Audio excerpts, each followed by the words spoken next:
जैसे आपने बोला कि बेटा बहुत तंग कर रहा है ना।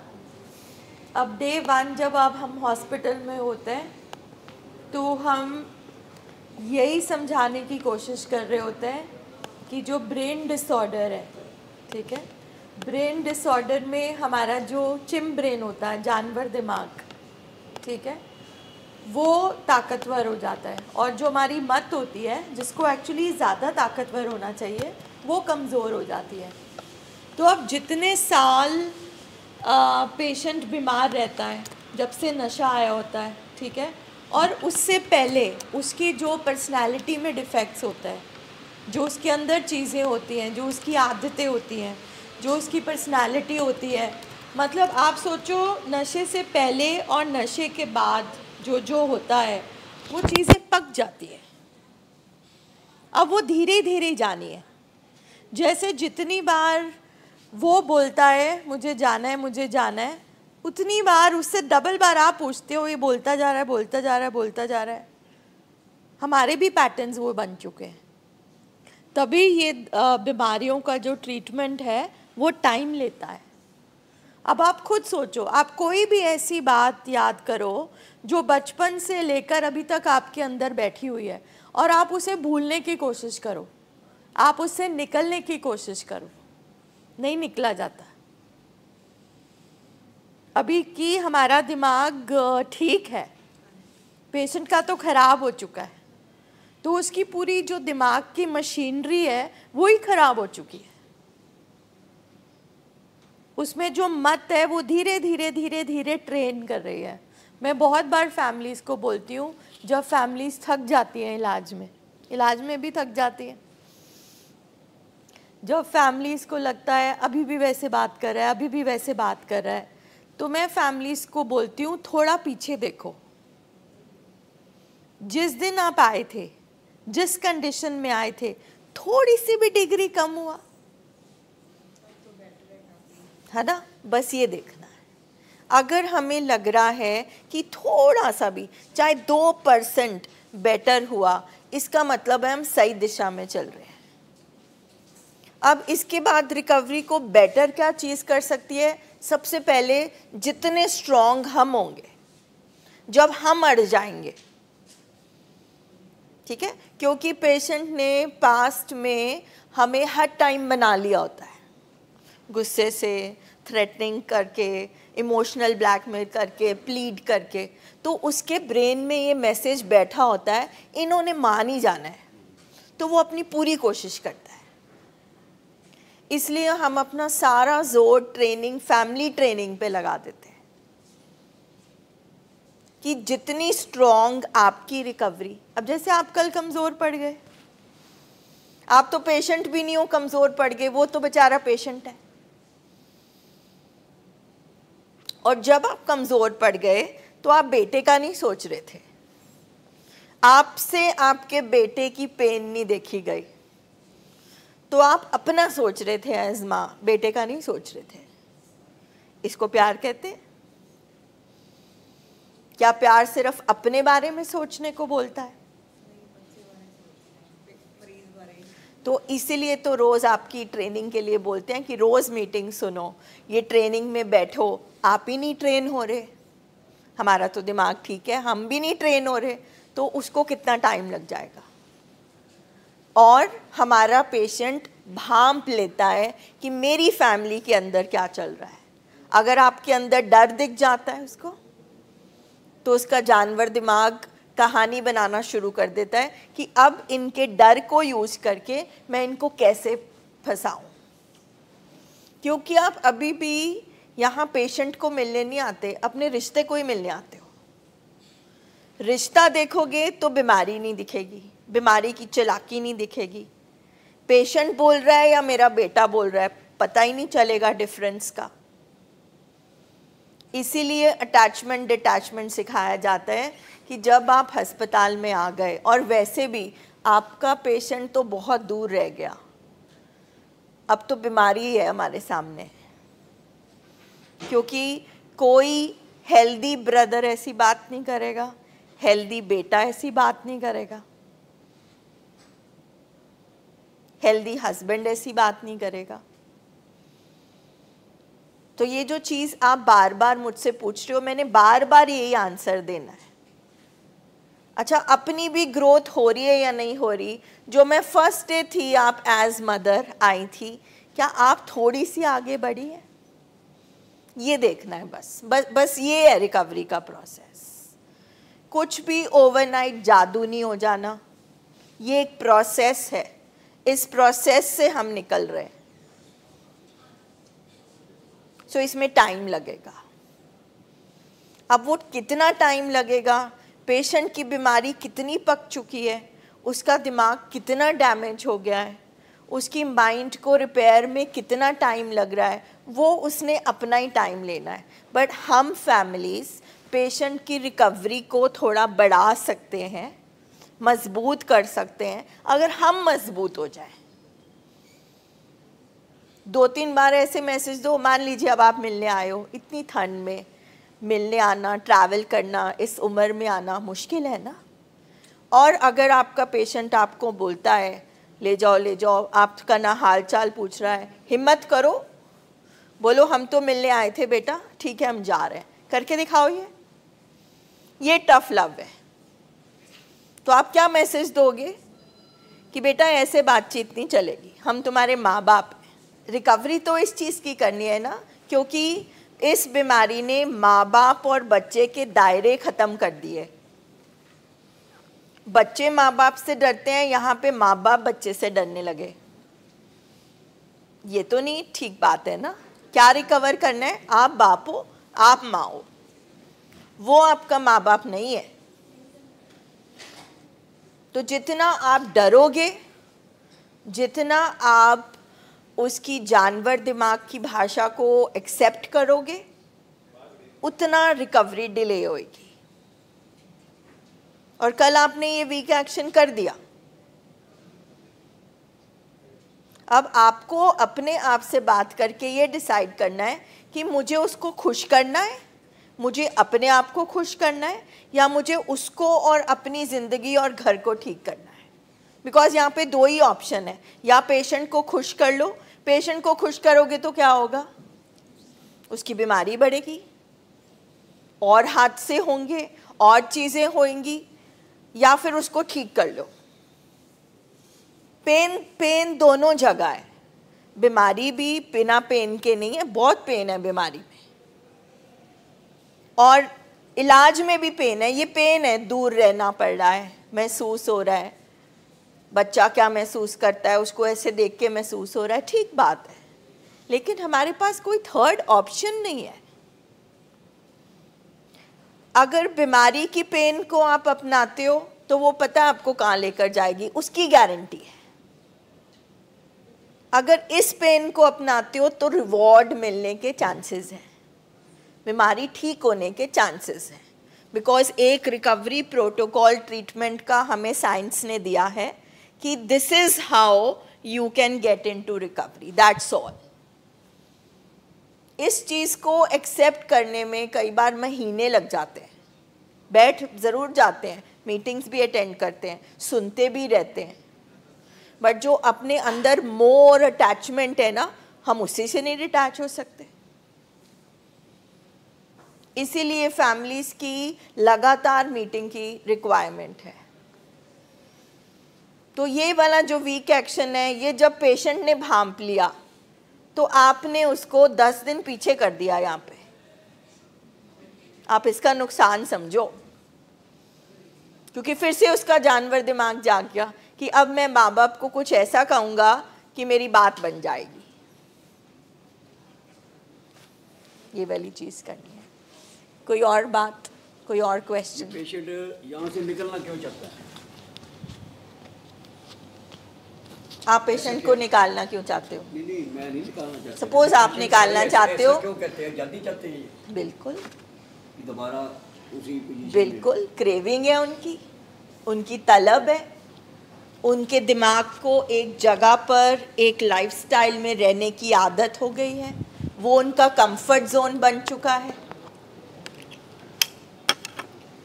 क्योंकि अगर आप कंपेयर करो तो तो सब पेशेंट घर से ही रहे हैं, घर की रोटी, घर का निगाहपन, फैमिली, लाइफ, सब कुछ, ठीक है। यहाँ आते ही एकदम क्यों घर, अब वहाँ होते हुए भी घर में नहीं थे, वहाँ होते हुए भी माँ बाप के साथ नहीं थे, यहाँ आते ही उनको ऐसा क्यों लग रहा है?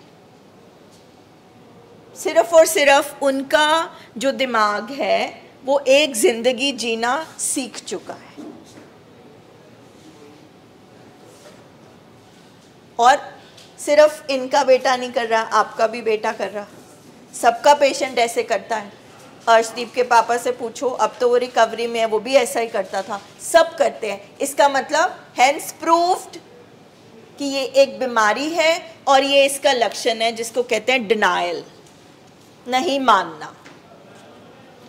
और जिनके पेशेंट साइकोसिस की हद तक पहुंच चुके हैं, जिनका थॉट डिसऑर्डर हो चुका है, उनको तो हम समझा ही नहीं सकते अभी कि तुम्हें क्यों रहना है, तुम क्यों यहाँ पे हो।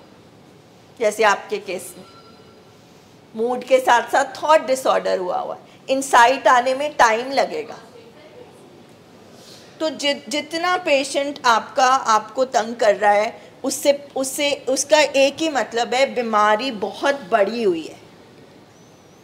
आज जो चीज़ें हम करेंगे उसमें हम इन्हीं चीज़ों पे काम करेंगे, ठीक है। एक एडिक्शन होता है एक्टिव एडिक्शन, जो हमारे पेशेंट कर रहे हैं, कोई ड्रग्स कर रहा है, कोई अल्कोहल ले रहा है, कोई टैबलेट्स ले रहा है, ठीक है, कोई सोचों का एडिक्ट है, फाइन। इसी तरह फैमिलीज़ में भी ड्राई एडिक्शन है, मतलब हम सब्सटेंस का सेवन नहीं कर रहे मगर हमारे अंदर भी ये एडिक्शन बैठी हुई है। जैसे अटैचमेंट, मोह की एडिक्शन, हमें हमारे पेशेंट की एडिक्शन है, सबसे बड़ी एडिक्शन, मेरा बेटा, मेरा हस्बैंड। ये जो मेरा वर्ड है, आप इससे अलग ही नहीं हो पा रहे। सोचो ना, आप पेशेंट को बोलते हो तो अपना नशा छोड़ दे, वो कहता है मैं तो इसके बिना जी नहीं सकता, ये तो मेरी लाइफ है। और हम आपको बोलते हैं थोड़ी देर के लिए भूल जाओ अपने बच्चे को, आप वो भी नहीं भूल सकते। तो बात तो सेम ही है ना, वो शराब से अटैच्ड है, हम अपने पेशेंट से अटैच्ड हैं। आज मीटिंग में जब सर मीटिंग फर्स्ट क्लास ले रहे थे, तो आपको पता है सब पेशेंट्स ने क्या कहा कि हम तो चलो बदनाम हैं, हम नशा करते हैं, ठीक है, मगर हमारी फैमिलीज के अंदर भी एडिक्शंस हैं, चाहे वो नशा नहीं करती हो, मगर उनके अंदर भी एडिक्शंस हैं, उनके अंदर भी कैरेक्टर फ्लॉज हैं। ड्राई एडिक्शन मीन्स हमारे अंदर कोई भी ऐसी बात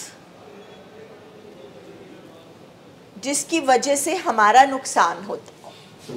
क्या आप सोच सकते हैं कि हमारे अंदर ऐसी कौन सी एडिक्शन है? एक बोल दिया हमने अटैचमेंट की, मोह की, हम जुड़े हुए हैं, हम वो सेपरेट ही नहीं हो पाते। स्पेशली मदर और सन, मुश्किल होता है, रिश्ता ही ऐसा बनाया भगवान ने। क्या हम पूरा दिन यहाँ पर बैठ के जब पेशेंट के साथ काउंसलिंग करते हैं, थेरेपी करते हैं, तो हम बोलते हैं कि ये जो नशा है ये तो एक लक्षण है। हम उनके साथ बैठकर उनके अंदर ये जो ड्राई एडिक्शंस हैं, जो उनके कैरेक्टर फ्लॉज हैं, जो उनके अंदर ऐसी कमियां हैं, वो ढूंढते हैं, वो टटोलते हैं, उसको आइडेंटिफाई करके समझते हैं कि कैसे उन चीज़ों ने उसको नशे की तरफ पहुंचाया। तो अगर साइंस बोलती है ये फैमिली डिजीज़ है, फैमिली में भी प्रॉब्लम है, बच्चा तो घर में ही पैदा होता है, हमारा इन्वायरमेंट है, हमारी जीन्स है, हमारी भी पर्सनालिटी है, और सबसे बड़ी बात फैमिली का मतलब क्या होता है? वी आर इंटरडिपेंडेंट, हम एक दूसरे को इन्फ्लुएंस करते हैं, पॉजिटिव वे में भी और नेगेटिव वे में भी। तो ऐसा नहीं हो सकता कि घर का एक फर्द बीमार हो और बाकियों का किसी भी तरीके से कंट्रीब्यूशन ना हो।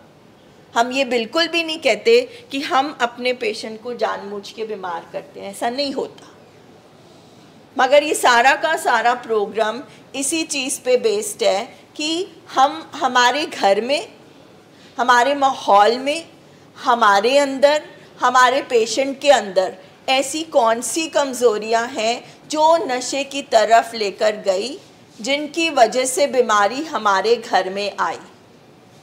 तो ऐसा तो कभी नहीं हो सकता ना कि पेशेंट ठीक हो जाए और हमारी कमज़ोरियां वही रहें, हम वैसे ही ब्लेम करते रहें, हम वैसे ही चिल्लाते रहें, हम उसके साथ वैसे ही या साइलेंट हो जाएं या फिर वायलेंट हो जाएं, हम दीवारें बना लें। ये तो ठीक नहीं है ना। अगर वो आगे चल रहा है तो ये 2 वे प्रोसेस है। इस बीमारी का जो ट्रीटमेंट है वो 2 वे प्रोसेस है। पेशेंट अपनी माइक्रो एडिक्शंस पे काम करेगा और फैमिली अपनी माइक्रो एडिक्शंस पे काम करेगा। तो अब आपको कुछ मीटिंग्स आप सुन चुके हो, हॉस्पिटल में भी, ऑनलाइन भी, यहाँ पर भी। क्या आप अपनी कोई ऐसी माइक्रो एडिक्शंस हैं, ड्राई एडिक्शंस हैं, हमारी सोचें, हमारे बिहेवियर्स, जिनको आप ढूंढ पाए हो, जो आपके अंदर है? अर्शदीप के पापा, आप स्टार्ट करें, आप हमारे सीनियर है, बैठे हैं यहाँ पे। नहीं, उधर। हाँ जी, कोई जो आपके अंदर। बस यही ਸੀਗਾ ਜਦੋਂ ਗੱਲਾਂ ਕਰਦੇ ਆਪਸ ਵਿੱਚ ਅਸੀਂ ਕਈ ਵਾਰੀ ਐਸੀਆਂ ਗੱਲਾਂ ਕਰ ਜਾਂਦੇ, ਜ਼ਿਆਦਾ ਹੀ ਮੋਹ ਕਰ ਜਾਂਦੇ ਉਹਦੇ ਨਾਲ, ਹੋਰ ਹੀ ਗੱਲਾਂ ਕਰ ਜਾਂਦੇ, ਫਿਰ ਬਾਅਦ 'ਚ ਪਛਤਾਵਾ ਹੋ ਜਾਂਦਾ ਵੀ ਇੱਦਾਂ ਇਹ ਗੱਲਾਂ ਨਹੀਂ ਕਰਨੀਆਂ ਚਾਹੀਦੀਆਂ ਸੀ ਇਹਦੇ ਨਾਲ। ਟੂ ਦੀ ਪੁਆਇੰਟ ਹੀ ਗੱਲ ਕਰ, ਇੱਥੇ ਆ ਕੇ ਇੰਨਾ ਕੁ ਪਤਾ ਲੱਗਿਆ ਵੀ ਟੂ ਦੀ ਪੁਆਇੰਟ ਹੀ ਗੱਲ ਕਰਨੀ ਚਾਹੀਦੀ ਹੈ ਇਹਨਾਂ ਨਾਲ। मतलब पेशेंट नशे की वजह से उसका दिमाग ख़राब हो जाता है तो वो ऐसी बातें करने लग जाता है। हम बीमारी की वजह से परेशान हो जाते हैं और हमारा जानवर दिमाग भी पावरफुल हो जाता है तो हम भी वैसे करने लग जाते हैं। तो अगर पेशेंट के नशे में या बीमारी में हुई बातों से हमें दर्द होता है तो पेशेंट पागल तो नहीं है, पेशेंट पत्थर तो नहीं है, दर्द उससे भी होता है। कोई ऐसी बात आपने कही हो, यू हैव माइक? नहीं, कोई ऐसी बात आपने ऐसी कही हो उसे, आपको याद हो? ਹੁਣ ਤਾਂ ਕੋਈ ਯਾਦ ਨਹੀਂ ਜੀ, ਵੈਸੇ ਜਦੋਂ ਕਾਫੀ ਗੱਲਾਂ ਮਾਰਨ ਲੱਗ ਜਾਂਦੇ ਫਿਰ ਕੋਈ ਨਾ ਕੋਈ ਗੱਲ ਇਹੀ ਨਿਕਲ ਜਾਂਦੀ ਹੈ ਵਿੱਚੋਂ, ਜਿਹਦਾ ਬਾਅਦ 'ਚ ਪਛਤਾਵਾ ਹੋ ਜਾਂਦਾ ਜੀ। क्योंकि हमने इतना ये पैटर्न्स अपने बना लिए होते हैं ना बात करने के। ड्राई एडिक्ट का जो एक कॉन्सेप्ट है वो इससे आया है कि अगर पेड़ पे फल अगर नहीं ठीक लग रहा, ख़राब आ रहा है, तो हम क्या करते हैं? हम क्या करते हैं? काट देते हैं, या उसकी जड़ों में कोई हमें लगता है ना कि ये जड़ से ही कुछ खराबी चल रही है। हम जितनी मर्ज़ी उसको हवा धूप सब कुछ है बट फिर भी वो नहीं ठीक है, तो इसका मतलब कुछ ना कुछ तो जड़ों में जहाँ से वो पनप रहा है, जैसे मैम ने बोला फैमिली डिजीज़ है, तो जहाँ से एक एडिक्शन पनपी है तो वो माहौल तो हमारे घर में ही है ना, और वो माहौल तो फैमिली के मेंबर से ही बनता है ना।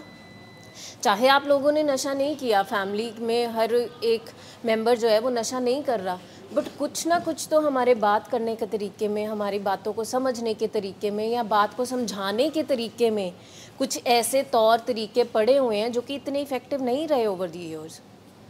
तभी कहीं ना कहीं वो बातें उनको चुभी, कहीं ना कहीं उनको घर से अप्रिसिएशंस नहीं मिली, कहीं ना कहीं उनको अपने एफर्ट्स की एक्नॉलेजमेंट नहीं मिली, कहीं उनको ऐसे लगा कि मैं शायद एक बहुत ही इनविजिबल सा चाइल्ड रहा हूँ ऑल थ्रू माय चाइल्डहुड, कहीं उनके ऊपर बहुत ज़्यादा बर्डन डाला गया, कहीं उनको लगा कि ही इज़ मतलब इसने ही मैनेज करना है। कई बार पेरेंट्स के अपने ट्रॉमाज होते हैं और बच्चों को वो आगे कैरी फॉरवर्ड करने पड़ते हैं। So there are so many things, कितनी सारी चीज़ें हैं जो एक बच्चा जब फैमिली में बड़ा होता है तो ही गोज़ थ्रू दैट।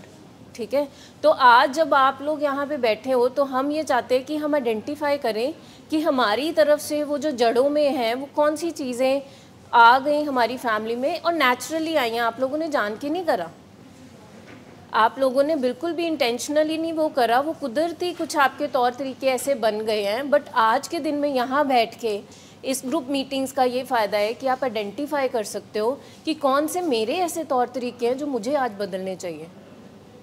इसके लिए थोड़ा सा आपको ये वाली बात कन्वे करते हैं कि एक साइंटिफिक टर्म है, मेडिकल टर्म है, ड्राई ड्रिंकिंग। ठीक है, जब हमसे फैमिलीज़ बोलती हैं ना बस दवाई दे दो, घर में खा लेंगे, ध्यान रख लेंगे, ठीक कर लेंगे। तो उसमें जो दूसरा पार्ट साइंस ने बनाया है ट्रेनिंग का, कि मत तो ट्रेनिंग से सीखती है, ठीक है अब दवाई दे लेंगे, मगर वो जो मत बीमार हो चुकी है, जो उसके अंदर नेगेटिव बातें आ चुकी हैं, उस पर कैसे काम करेंगे। तो उसके लिए हम यहाँ पर बैठे हैं। अब क्या होता है कि जो जड़ है, जैसे मैम बोल रहे थे, जड़ जो नशे की बीमारी की है वो है दर्द। Pain is the root cause of addiction. Pain का मतलब ये नहीं कि फैमिली ने कोई पेन दिया हो, उसकी अपनी भी कोई वीकनेस हो सकती है, हमारे घर में भी कोई वीकनेस हो सकती है, ठीक है। ये एक बात हो गई। तो अगर पेशेंट सिर्फ दवाई खाता है, सिर्फ नशे से दूर रहता है और उसके बिहेवियर वैसे ही रहते हैं जैसे वो बीमार था, तब तो कुछ ठीक नहीं हुआ ना, ठीक है। तो ड्राई ड्रिंकिंग उन पेशेंट्स के लिए यूज़ किया जाता है जो नशा तो छोड़ देते हैं बट वैसे ही गुस्सा, वैसे ही बेचैनी, वैसे ही उनकी ज़िंदगी का पैटर्न रहता है। अब हम आ जाएं फैमिलीज़ पे। तो ज़िंदगी में सब कुछ नशे की वजह से नहीं हो रहा, हमारी भी अपनी पर्सनालिटी है, हमारा भी कोई पास्ट है, हम भी किसी घर में पैदा हुए, बड़े हुए, हमारी ट्रेनिंग कैसे हुई, हमारी कंडीशनिंग कैसे हुई, ठीक है। अब हम आ गए उस घर में और हमारा पेशेंट भी उस घर में, तो कुछ तो ऐसा उसमें है और कुछ तो ऐसा हम में है कि हम रिकवरी में नहीं आ पा रहे।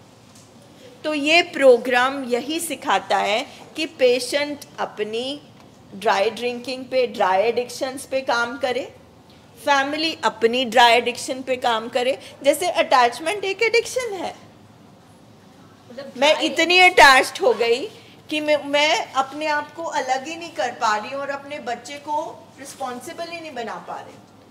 मतलब ड्राई एडिक्शन हमें अपने बिहेवियर्स, अपने पैटर्न्स, अपने थॉट्स में मिलेगी।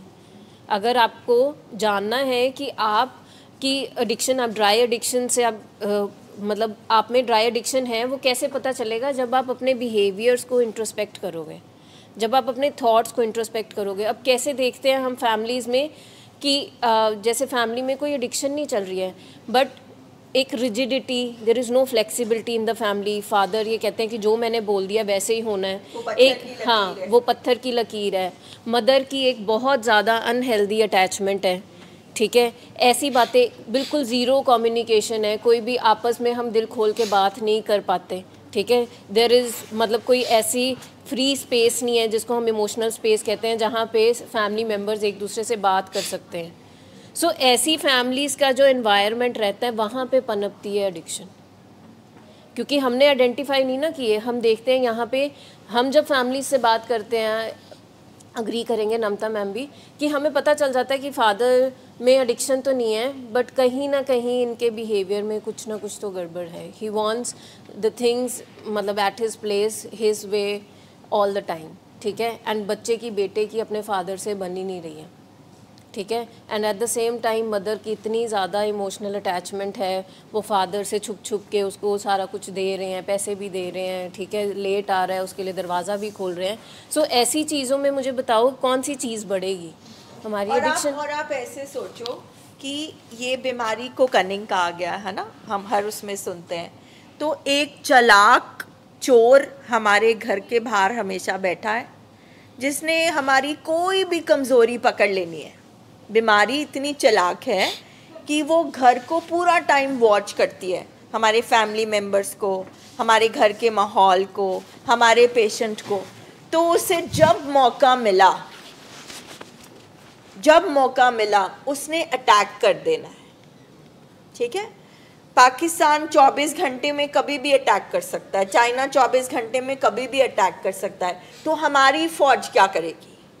All the time we'll be aware कि ऐसी कौन से लूप होल्स हैं, ऐसे कौन से गैप्स हैं जहाँ से दुश्मन हमारे घर में आ सकता है। Because this is a life long illness, it's a medical condition.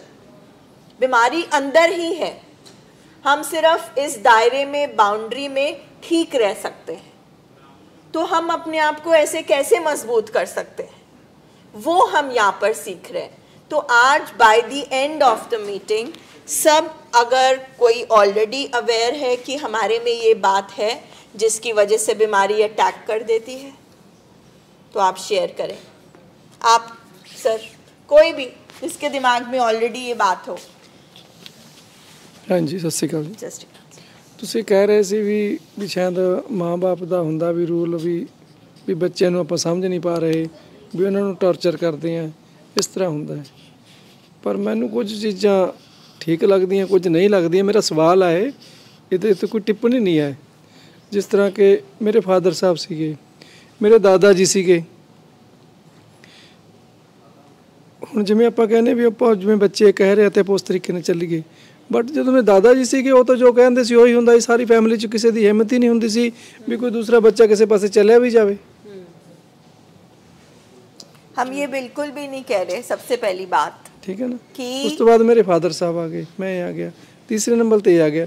ਜਿਹੜੇ ਬੱਚੇ ਮਾਂ-ਬਾਪ ਦੇ ਕਹਿਣੇ ਤੋਂ ਵੀ ਹੈ ਬਟ ਜੇ ਉਹਨਾਂ ਨੂੰ और उस तो छूट दे देंगे फिर ਕੀ ਹੋਊਗਾ। सबसे पहले तो हमें ये अंडरस्टैंड करना है। मैं ये नहीं किया, मैं टिप्पणी नहीं करी, मैं ਤੁਹਾਡਾ ਸਵਾਲ ਸੀਗਾ, ਮੈਂ ਉਹਨੂੰ ਕਿਹਾ ਸੀ हम उसको डिस्कस कर रहे हैं। ਸੀਗੇ ਬਟ ਉੱਥੇ ਵੀ ਬੱਚੇ ਸੀਗੇ ਉਹਨਾਂ ਦੇ। ਮੈਂ ਉਸ ਗੱਲ ਤੇ ਤੁਸੀਂ ਮੈਡਮ ਦੂਸਰੇ ਪਾਸੇ ਲੈ ਗਏ। नहीं ਉੱਥੇ ਵੀ ਬੱਚੇ ਸੀਗੇ। हम इस चीज को अंडरस्टैंड करने की कोशिश कर रहे हैं। ਫਾਦਰ ਸਾਹਿਬ ਤੇ ਮੇਰੀਆਂ ਭੂਆ ਸੀ, ਉਹ ਵੀ ਤਾਂ ਬੱਚੇ ਹਨ ਉਹਨਾਂ ਦੇ। ਨਹੀਂ ਬਿਲਕੁਲ ਅੱਜ ਜਿਹੜੀ ਤੁਸੀਂ ਗੱਲ ਕਰ ਰਹੇ ਹੋ ਨਾ ਸਰ, ਹਾਂ ਸੀ ਵੀ ਮਾਂ-ਬਾਪ ਦੇ ਕਹਿਣੇ ਚ ਹੁੰਦਾ ਸੀਗਾ ਵੀ ਬੱਚੇ ਨੂੰ ਮਾਂ-ਬਾਪ ਨੇ ਕਹਿਤਾ ਤਾਂ ਉਹਦੀ ਹਿੰਮਤ ਨਹੀਂ ਹੁੰਦੀ ਸੀ। ਅੱਜ ਜਿਹੜੀ ਤੁਸੀਂ ਗੱਲ, ਅਗਰ ਤੁਹਾਡੇ ਮਾਂ-ਬਾਪ ਨੇ ਕਹਿਤਾ ਵੀ ਇਸ ਤੋਂ ਬਾਅਦ ਪੜ੍ਹਨਾ ਨਹੀਂ ਤਾਂ ਤੁਹਾਡੀ ਹਿੰਮਤ ਨਹੀਂ ਸੀ ਵੀ ਪੜ੍ਹਨਾ। ਅੱਜ ਕੱਲ ਦੇ ਬੱਚੇ ਕੀ ਕਹਿੰਦੇ ਯਾਰ, ਨਹੀਂ ਮੈਂ ਇਹ ਕਰਨਾ ਤਾਂ ਕਰਨਾ। ਮੈਂ ਕਹਿ ਰਹੀ ਹਾਂ ਜਿਹੜੀ ਤੁਸੀਂ ਗੱਲ ਕਰੀ ਹੈ ਨਾ, ਅਸੀਂ ਆਪਣੇ ਘਰਾਂ 'ਚ ਵੀ ਕਰਦੇ ਹਾਂ।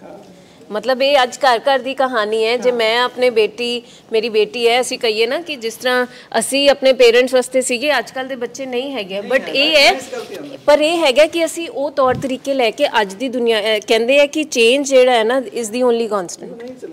ठीक है ना, सानू अपने तौर तरीके बदलने पैने हैं।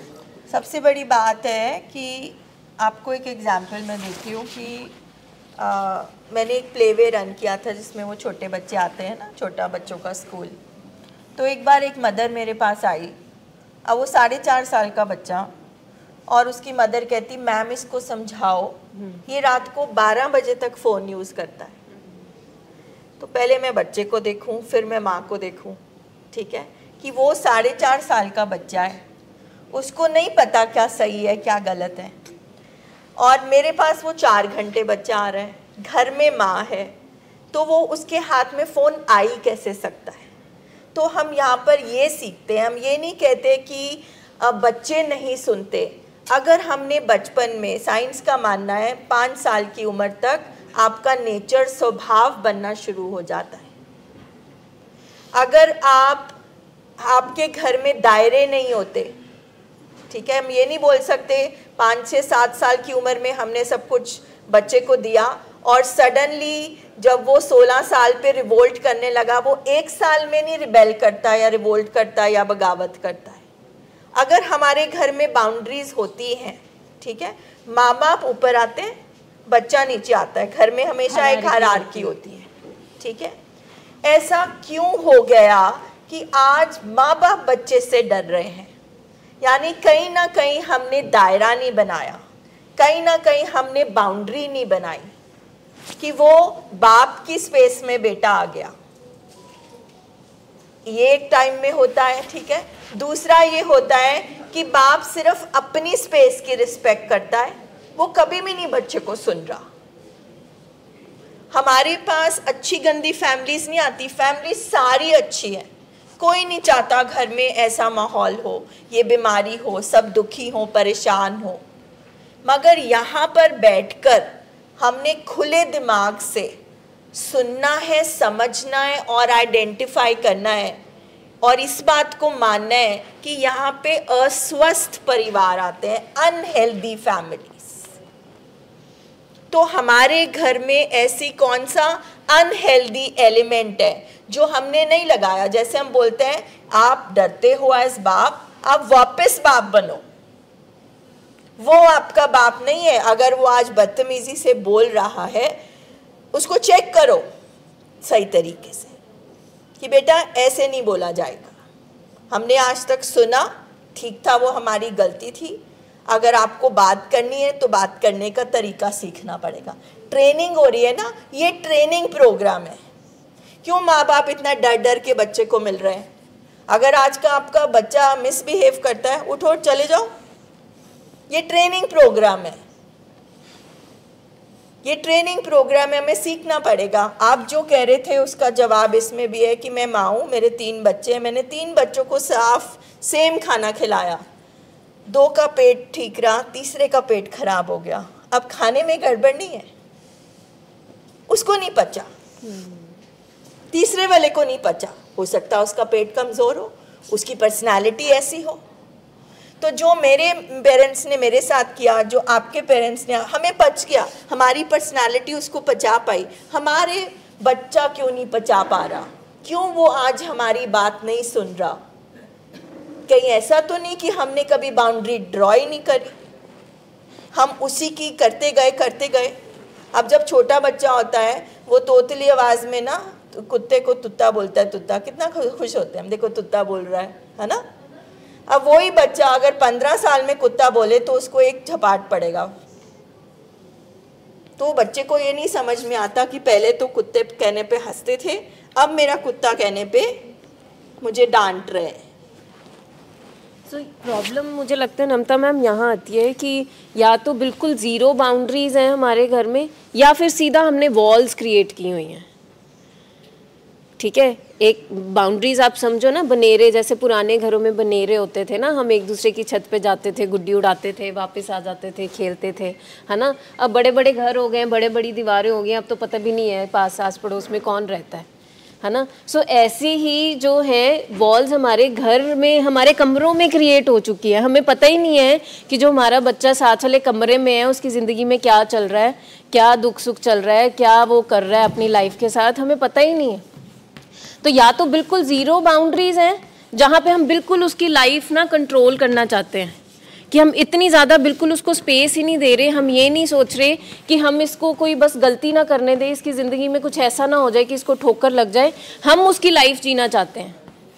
हम बिल्कुल अपना जैसे 33% नहीं, हम बिल्कुल 100% उसका भी 33% करना चाहते हैं। ज़ीरो बाउंड्री जिसको बोलते हैं कि मैं कंट्रोल कर लूँ, मैं इसको खाना खिला दूँ, मैं ये देख लूँ ये कहाँ जा रहा है, कैसे जा रहा है, मतलब बिल्कुल स्पेस नहीं दे रहे हम। और नशे तो ये बाउंड्रीज बिल्कुल ख़त्म करते हैं, अगर होती भी है तो। नशे ने भी तो दिमाग पे असर किया है कि उसको बाप नहीं दिख रहा, माँ नहीं दिख रही, लेकिन हमने उसको अब ट्रेन करना है ना, तो ये ट्रेनिंग चल रही है। ये हमारी तरफ से ही फॉल्टी हो जाती है, हम डर डर के मिलते हैं। हम कितनी बार बोलते हैं अगर वो मिसबिहेव कर रहा है, बोलो हम जा रहे हैं फिर। क्या उसको एहसास दिलाना है ना कि इतनी ठंड, इतनी धुंध में हम तेरे को मिलने आए, हम तेरे माँ बाप हैं, तू ऐसे बोल रहा है। तो ये ट्रेनिंग आपकी तरफ से ज़्यादा काम करती है, हम तो कर ही रहे हैं। जैसे जैसे उसका दिमाग खुलेगा उसको बाप दिखेगा, उसको माँ भी दिखेगी, मगर आपकी तरफ से तो कोई ट्रेनिंग नहीं हो रही। वो गलत करता है वो भी अपना लिया, मगर हम क्या करते हैं, या तो हम सीधा वायलेंस पे आ जाते हैं, ठीक है, या फिर हम दीवार में ठीक है करता रहे, मेरा तेरे से कोई लेना देना नहीं। ऐसा नहीं चलता, लेना देना है, हम रिश्तों को ऐसे तोड़ नहीं सकते। सो इसके बीच का रास्ता हमें ढूंढना है, मतलब कंट्रोलिंग और जो अनहेल्दी अटैचमेंट, जो इनेबलिंग कहते हैं हम, इन दोनों के बीच का एक रास्ता हमें ना ढूंढना है जो ब्रिज कर सके हमारे इस गैप को हमारे लव्ड वन के साथ। या तो हमने बहुत ज़्यादा प्यार लुटाया या हमने बहुत ज़्यादा कंट्रोल करने की कोशिश करी है। सो इसके बीच में एक ब्रिज बनाना है हमें एज अ फैमिली। और अगर ड्राई एडिक्शन की बात करें तो ड्राई एडिक्शन मतलब हमारी फैमिलीज़ में जैसे हम कहते हैं कि एक अपने स्टेटस को लेके ना हमारी बड़ी अटैचमेंट है फैमिलीज़ को, बहुत एडिक्शन है, बीमारी है, मानते हैं बीमारी है, पर कौन साइकेट्री हॉस्पिटल में आए, लोग क्या कहेंगे। ये जो हमारी एक एडिक्शन है, एक टॉक्सिक शेम जिसको हम बोल दे, शर्मिंदगी है, या हमारी एक एडिक्शन जो हमारे स्टेटस या लोग क्या कहेंगे इसके साथ है। क्या इसने मेरे लव्ड वन का नुकसान किया इतने साल तक? क्या ये मेरी एडिक्शन ने नहीं नुकसान किया मेरे बच्चे का?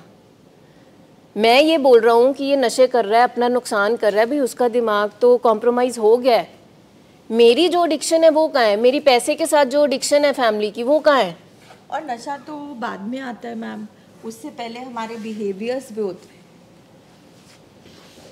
अगर हम अपने बिहेवियर्स पे, क्योंकि हम दिन रात यही काम करते हैं, हम फैमिलीज़ के साथ बैठते हैं, हम पेशेंट के साथ बैठते हैं, हम फैमिलीज़ को अंडरस्टैंड करते हैं पेशेंट, क्योंकि अगर इतनी रिसर्च के बाद एक्सपर्ट्स ने साइंस कहा है कि ये फैमिली डिजीज़ है, तो फैमिली भी कहीं ना कहीं बीमार है, गलत और गंदी नहीं है।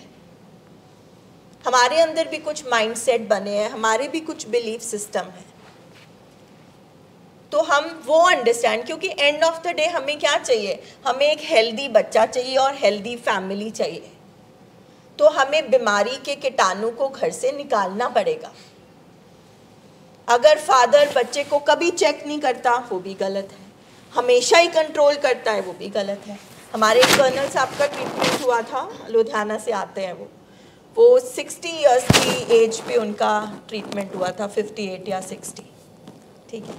और जब उनके साथ उनके थेरेपिस्ट बैठे, तो जब हम पास्ट में गए, जड़ में गए थे, तो उनके फादर भी आर्मी में थे, ठीक है। तो उनके फादर का कैसा घर में आचरण था, उसको ऐसे बोलते, ऐसे बैठना है, ऐसे खड़े होना है, ऐसे खाना खाना है, इस दोस्त के साथ नहीं जाना, तू टांग क्यों हिला रहा है, तू ऐसे क्यों कर रहा है, और वो सबके सामने उसे डांट देते थे। तो एक बार ऐसे ही घर में छोटा सा गेट टुगेदर हो रहा था, तो जैसे हल्का सा ऐसे थप्पड़ मार देते हैं ना, तो कोई बात हुई होगी, तो उनके फादर ने उनको कर दिया।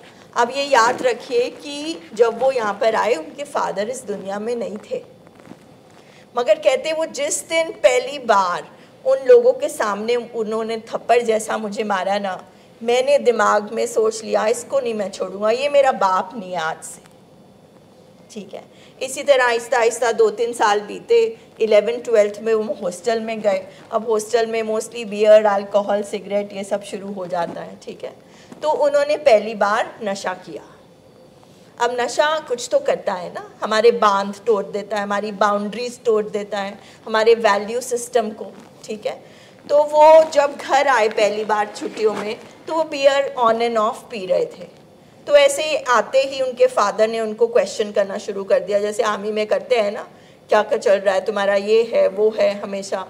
तो उन्होंने उस दिन ड्रिंक करी हुई थी, तो उन्होंने अपने फादर का गला पकड़ लिया। अब आप ये बताओ कि प्रॉब्लम शराब में है या प्रॉब्लम कहीं और है? क्या शराब में प्रॉब्लम है? हाँ, गला पकड़ने वाला एक्शन शराब ने करा दिया, मगर प्रॉब्लम कहाँ थी? फादर ने कभी बेटे को फादर बेटे जैसा स्पेस नहीं दिया, ना वो कुछ कह पाया, उसे एक्सप्रेस नहीं करना आता था कि पापा आप ऐसे क्यों बोलते हो, आप अच्छी तरह क्यों नहीं बोलते। और फादर घर में भी प्रोफेशनल ऑफिसर बना हुआ था, फादर नहीं बना, तो प्रॉब्लम वहाँ थी। या हमारे पेशेंट को ज़रूरत से ज़्यादा मिला होता है या कुछ नहीं मिला होता है, उसने कभी नो नहीं सुना होता है या हमेशा नो सुना होता है। ट्रेनिंग और साइंस एक बीच का दायरा क्रिएट कर रही है कि सब कुछ ब्लैक और वाइट नहीं होता, बैलेंस जिंदगी हमने जीनी है, बैलेंस भी होता है। तो ये वाली चीज़ ट्रेनिंग इस चीज़ पे काम करती है कि एक्चुअल जो प्रॉब्लम्स हैं वो यहाँ पे हैं। नशे ने आकर तो उन सारी चीज़ों को उछाल दिया बाहर। अब जब नशा निकलेगा तो वो सारी चीज़ें तो रह जाएंगी, तो उनका आप क्या करोगे? पेशेंट का गुस्सा अगर वैसा ही रहा तो आप क्या करोगे? आपकी खुंदक, आपकी रिजेंटमेंट, आपका ईगो से प्यार, पैसे से प्यार, दुनियादारी से अटैचमेंट, टॉक्सिक, अगर वो रही तो आप दोनों में क्लैशेस तो फिर रहेंगे, और जहाँ क्लैश हुआ वहाँ नशा आ जाएगा। माँ है तो वो माँ बीमार हो जाएगी, उसको हार्ट अटैक हो सकता है, जो बच्चा है वो फिर दोबारा नशे की तरफ चलेगा। आप समझ पा रहे हैं कि हमने रिकवर क्या करना है? क्या हमने नशे को रिकवर करना है? इसीलिए हम बैठे हैं। आप अपने शेयर कौन करेगा? कोई भी चीज़ जो अभी तक समझे, अभी तक हमने इतने पॉइंट्स डिस्कस किए हैं, there are lot many things जो हम ड्राई एडिक्शन के फ्रेम में लेके आ सकते हैं। हमें बाउंड्रीज नहीं बनाते, हम वायलेंट हैं, और क्या है, ब्लेमिंग।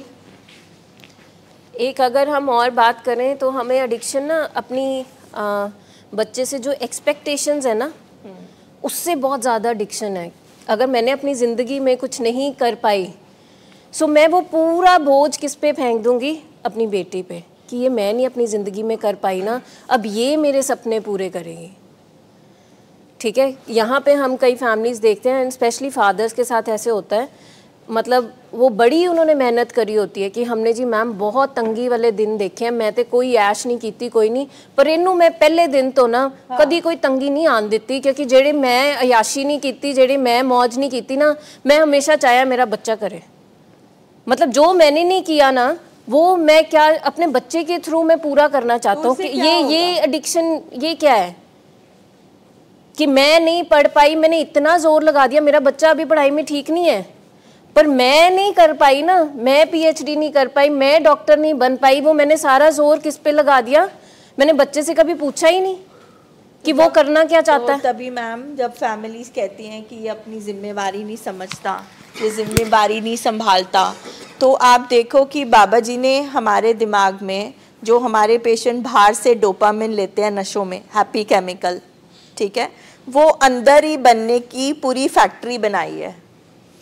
मगर जैसे हमने ये सीखा कि आप मेहनत करोगे, मेहनत का जो फल एंजॉय करोगे, उससे आपको डोपामिन मिलेगा। अब मैंने तो पूरी उम्र मेहनत करके पैसा बना लिया, मैंने अपने पेशेंट को मेहनत नहीं करने दी, तो उसका तो डोपामिन अंदर से बनाएगा ही नहीं, उसको तो कभी रिस्पेक्ट ही नहीं आएगा। जैसे फादर्स, मदर्स या कोई भी फैमिली मेम्बर्स बोलते हैं कि हमने तो बहुत मेहनत करी, हमने भी बहुत पेन देखी, मगर हमने तो नशा नहीं किया। तो कहीं ना कहीं क्या सब कुछ आपने अपने बच्चे को परोस के तो नहीं दे दिया? वो नेचुरल जो डोपामीन बनता है, हम डोपामीन की बहुत यहाँ पे बात करते हैं, और डोपामीन बनता है जब हम मेहनत करते हैं, किर्त करते हैं, है ना, जैसे गुरबानी में भी लिखा है किर्त करो वंड छको, है ना। सो हम जब मेहनत अपनी हडपन करके मेहनत करते हैं, ਉਹਦੇ ਨਾਲ ਨੈਚੁਰਲ ਜੋ ਪੁਰਾਣੇ ਬਜ਼ੁਰਗ ਹੈ ਸਾਡੇ, ठीक है, उन्होंने कोई दुनियावी इन्होंने चीज़ों की लोड़ ही नहीं सी, डोपामीन इन्ना नैचुरली फुट के आ रहा सी अंदरों। हुण तो जिहड़ा डोपामीन हैगा वो असी कदी फोन तो लै रहे हैं, कदी बाहर के खाने तो लै रहे हैं, कदी नैटफ्लिक्स तो लै रहे हैं, कदी किसी चीज़ तो लै रहे हैं। सो वो जिहड़ा कल्चर हैगा ਉਹਦੇ ਵਿੱਚ ਹੁਣ ਅਸੀਂ ਕੀ ट्रेनिंग करनी है, बिकॉज जो समा बीत रहा है, समा अगे वध रहा है, तो असी भी तो चेंज होना है कि नहीं। ਹੁਣ ਅਸੀਂ ਉਹ ਜੇ ਮਿਕਸੀ ਯੂਜ਼ ਕਰਦੇ ਆ ਨਾ, ਹੁਣ ਅਸੀਂ ਮਾਈਕ੍ਰੋਵੇਵ ਯੂਜ਼ ਕਰਦੇ ਆ, ਹੁਣ ਅਸੀਂ ਕੱਪੜੇ ਧੋਣ ਵਾਲੀ ਮਸ਼ੀਨ ਯੂਜ਼ ਕਰਦੇ ਆ, ਕਿ ਅਸੀਂ ਪੁਰਾਣੇ ਤੌਰ ਤਰੀਕੇ ਅਪਣਾ ਰਹੇ ਆਪਣੇ ਘਰਾਂ ਦੇ ਵਿੱਚ ਹਾਊਸ ਹੋਲਡ ਕਰਨ ਲਈ? ਨਹੀਂ ਨਾ। ਜੇ ਅਸੀਂ ਉਹ ਸਾਰੀਆਂ ਚੀਜ਼ਾਂ ਅਪਣਾ ਰਹੇ ਆ ਤੇ ਆਪਾਂ ਆਪਣੇ ਆਪ ਨੂੰ ਚੇਂਜ ਕਰਨ ਲਈ क्यों नहीं नए तरीके सीख रहे? आई थिंक बबलीन मैम हमने बहुत एक्सप्लेन कर दिया। आप देखें इनको समझ आया या कुछ शेयर कर सकते हैं। नवीन के पापा, if you want to share anything. मुझे आज यहाँ बैठे एक चीज़ क्लियर हो गई कि नवीन को बीमार करने में मेरा बहुत बड़ा हाथ है। This is a very big statement, बहुत बिग स्टेटमेंट है सर। मतलब आई रियली अप्रिशिएट कि आपने ये बात बोली इस प्लेटफॉर्म पे, and this is a very big thing sir.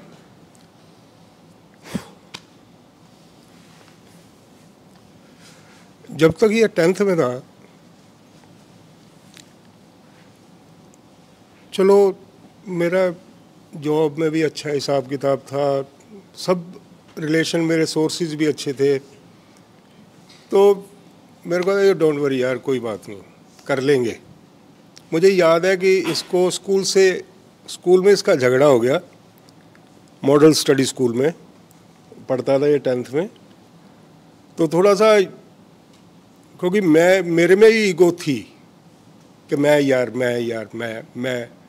और वो इसमें भी कहीं ना कहीं थी कि यार मेरा पापा कर लेगा, मेरा झगड़ा हो जाएगा, मेरा पापा देख लेगा, पुलिस को देख लेगा, ये कर लेगा, वो कर लेगा। तो मुझे इसकी प्रिंसिपल ने बुलाया तो बोला कि नवीन ना इसका ये झगड़े जुगड़े करता रहता है। मैं कोई बात नहीं मैम, आप समझाइए इसे। तो लास्ट में उसने इसको बोला कि इसको दूसरे स्कूल में मेरे ब्रांच में करवा दो, ये CBSE से नहीं कर पाएगा, इसको पंजाब बोर्ड में करवा दो। तो मैं कोई बात नहीं बेटे, पंजाब बोर्ड से कर ले।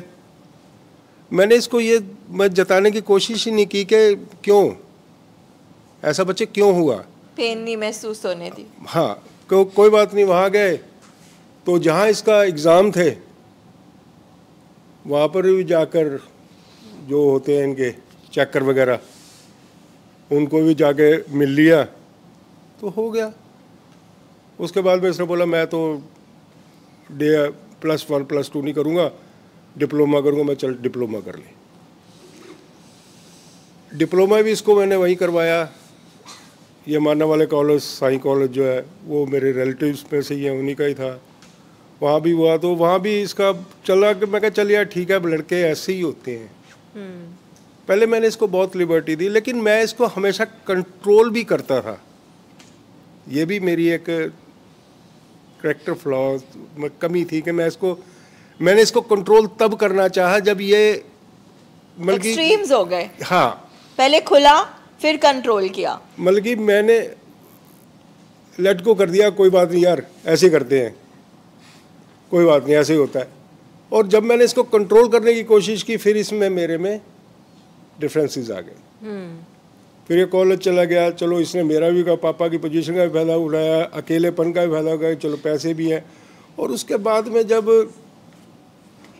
फिर काम खराब होता ही चला गया, फिर मैं कंट्रोल कर नहीं पाया। जो मैं पहले इसको कंट्रोल करता था वो आगे कर ही नहीं पाया मैं इसको। तो जो मैंने पहले इसको थोड़ी लिबर्टी दे दी ना, इसने उसका ज़्यादा नाजायज़ फ़ायदा उठा लिया। और जब मुझे को लगा नहीं यार ये तो बेड़ा ही घर को जाएगा, जब मैंने कंट्रोल करना चाहा तब ये कंट्रोल हो नहीं पाया। तो मुझे आप लोगों की हेल्प लेनी पड़ी। काफ़ी टाइम तो मुझे पता ही नहीं चला कि ये एक दिमागी बीमारी है, जो शायद it might be possible 10th से 9th से ही इसको वो चीज़, जब नशा नहीं करता होगा तो बाकी करैक्टर फ्लॉज तो इसमें आ ही चुके थे। मैं दादागिरी से चलना, 4 बंदों के साथ में रहना, ये सारी चीज़ें इसमें आ चुकी थी। लेकिन वो कॉलेज में भी मैं सोचता मैं कॉलेज के लड़के यार ऐसे होते हैं, हम भी तो ऐसे ही थे। लेकिन वो सारी चीज़ें जो मुझे मतलब मेन नशे से पहले ये ड्राई एडिक्शंस अंदर थी बिहेवियर, वो धीरे धीरे फिर जैसे कि कुछ घर के circumstances ऐसे हो गए, मदर चले गए, वो फिर वाइफ के साथ में डिस्प्यूट हो गया, तो वो एक बहाने से मिल गए। यह नहीं मैं कहता कि दुख नहीं हुआ होगा, डेफिनेटली दुख हुआ होगा जिसको डायरेक्ट होता, लेकिन मैंने तो नहीं शुरू कर दिया नशा कोई। मतलब वो इसको एक लूप पॉइंट मिल गया कि चलो इधर गम भुला लो, तो वहाँ काम खराब हो गया। तो मैं डेफिनेटली इसके ऊपर अभी, और मैंने इसको कभी मतलब सबसे उसमें गलत बात क्या हुई थी कि मैंने इसको कभी जिम्मेदारी दी ही नहीं कि पढ़ाई भी एक जिम्मेदारी है ना, फी दे रहा हूँ, सबको फैसिलिटी दे रहा हूँ, पढ़ो यार ये तुम्हारी जिम्मेदारी है, पढ़ना है। मतलब कि मैंने कभी इतना वो किया नहीं, कंट्रोलिंग की, जिम्मेदारियाँ नहीं दी। और जो अभी डेफिनेटली अभी जब ये मेरे साथ में दोबारा रिहैब के बाद में आएगा तो मैं इन चीज़ों के ऊपर काम कर रहा हूँ। अब आप प्रोग्राम से कैसे सीखे कि कंट्रोल भी नहीं करना, जिम्मेवारी भी देनी है, खुला भी नहीं छोड़ना, तो क्या सीखे हम? जैसे आप बड़ी डीपली एक टॉपिक के ऊपर हमारे साथ डिस्कस भी करते हो, बताते भी है ना, ये चीज़ें ऐसे नहीं है कि हम अनपढ़ हमें पता नहीं था, लेकिन हमें पता नहीं था कि इन चीज़ों की इतनी वैल्यू होती है। हम सबको, किसी को नहीं पता। ऐसा नहीं है कि हमें कौन चाहता कि मेरा बच्चा खराब हो जाए, लेकिन हमें पता नहीं होता कि इन चीज़ों की इतनी वैल्यू होती है। चलो हमें आज पता लगा तो we will start working on that. हाँ ये है, थोड़ा सा हार्ड वर्क करना पड़ेगा। अगर शुरू से करते तो इट विल बी इजी, अभी थोड़ा सा हार्ड करना पड़ेगा और डेफिनेटली हो जाता है। छोटी और आम बात है जब कहते हैं कि मर्द को दर्द नहीं होता, मर्द को रोना नहीं चाहिए। कोई तू औरत थोड़ी ना है कि औरत की तरह रो रहा है।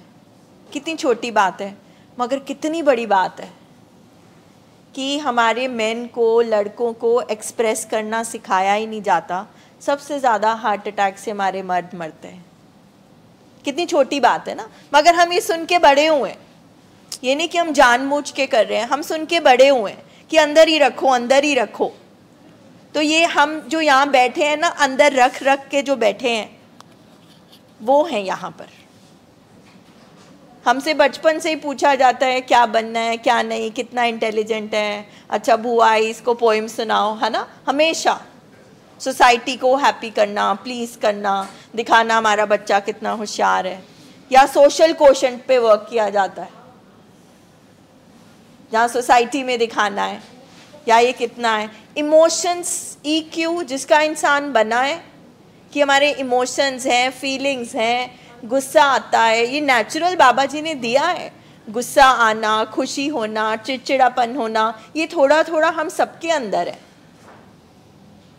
मगर इस पे हम चीज़ों पे वर्क नहीं करते। और कोई फैमिली को शेयर करना चाहेगी? हाँ जी, राजेश जी की फैमिली, एनीथिंग। आप एज वाइफ आपको क्या बदलना है अपने अंदर?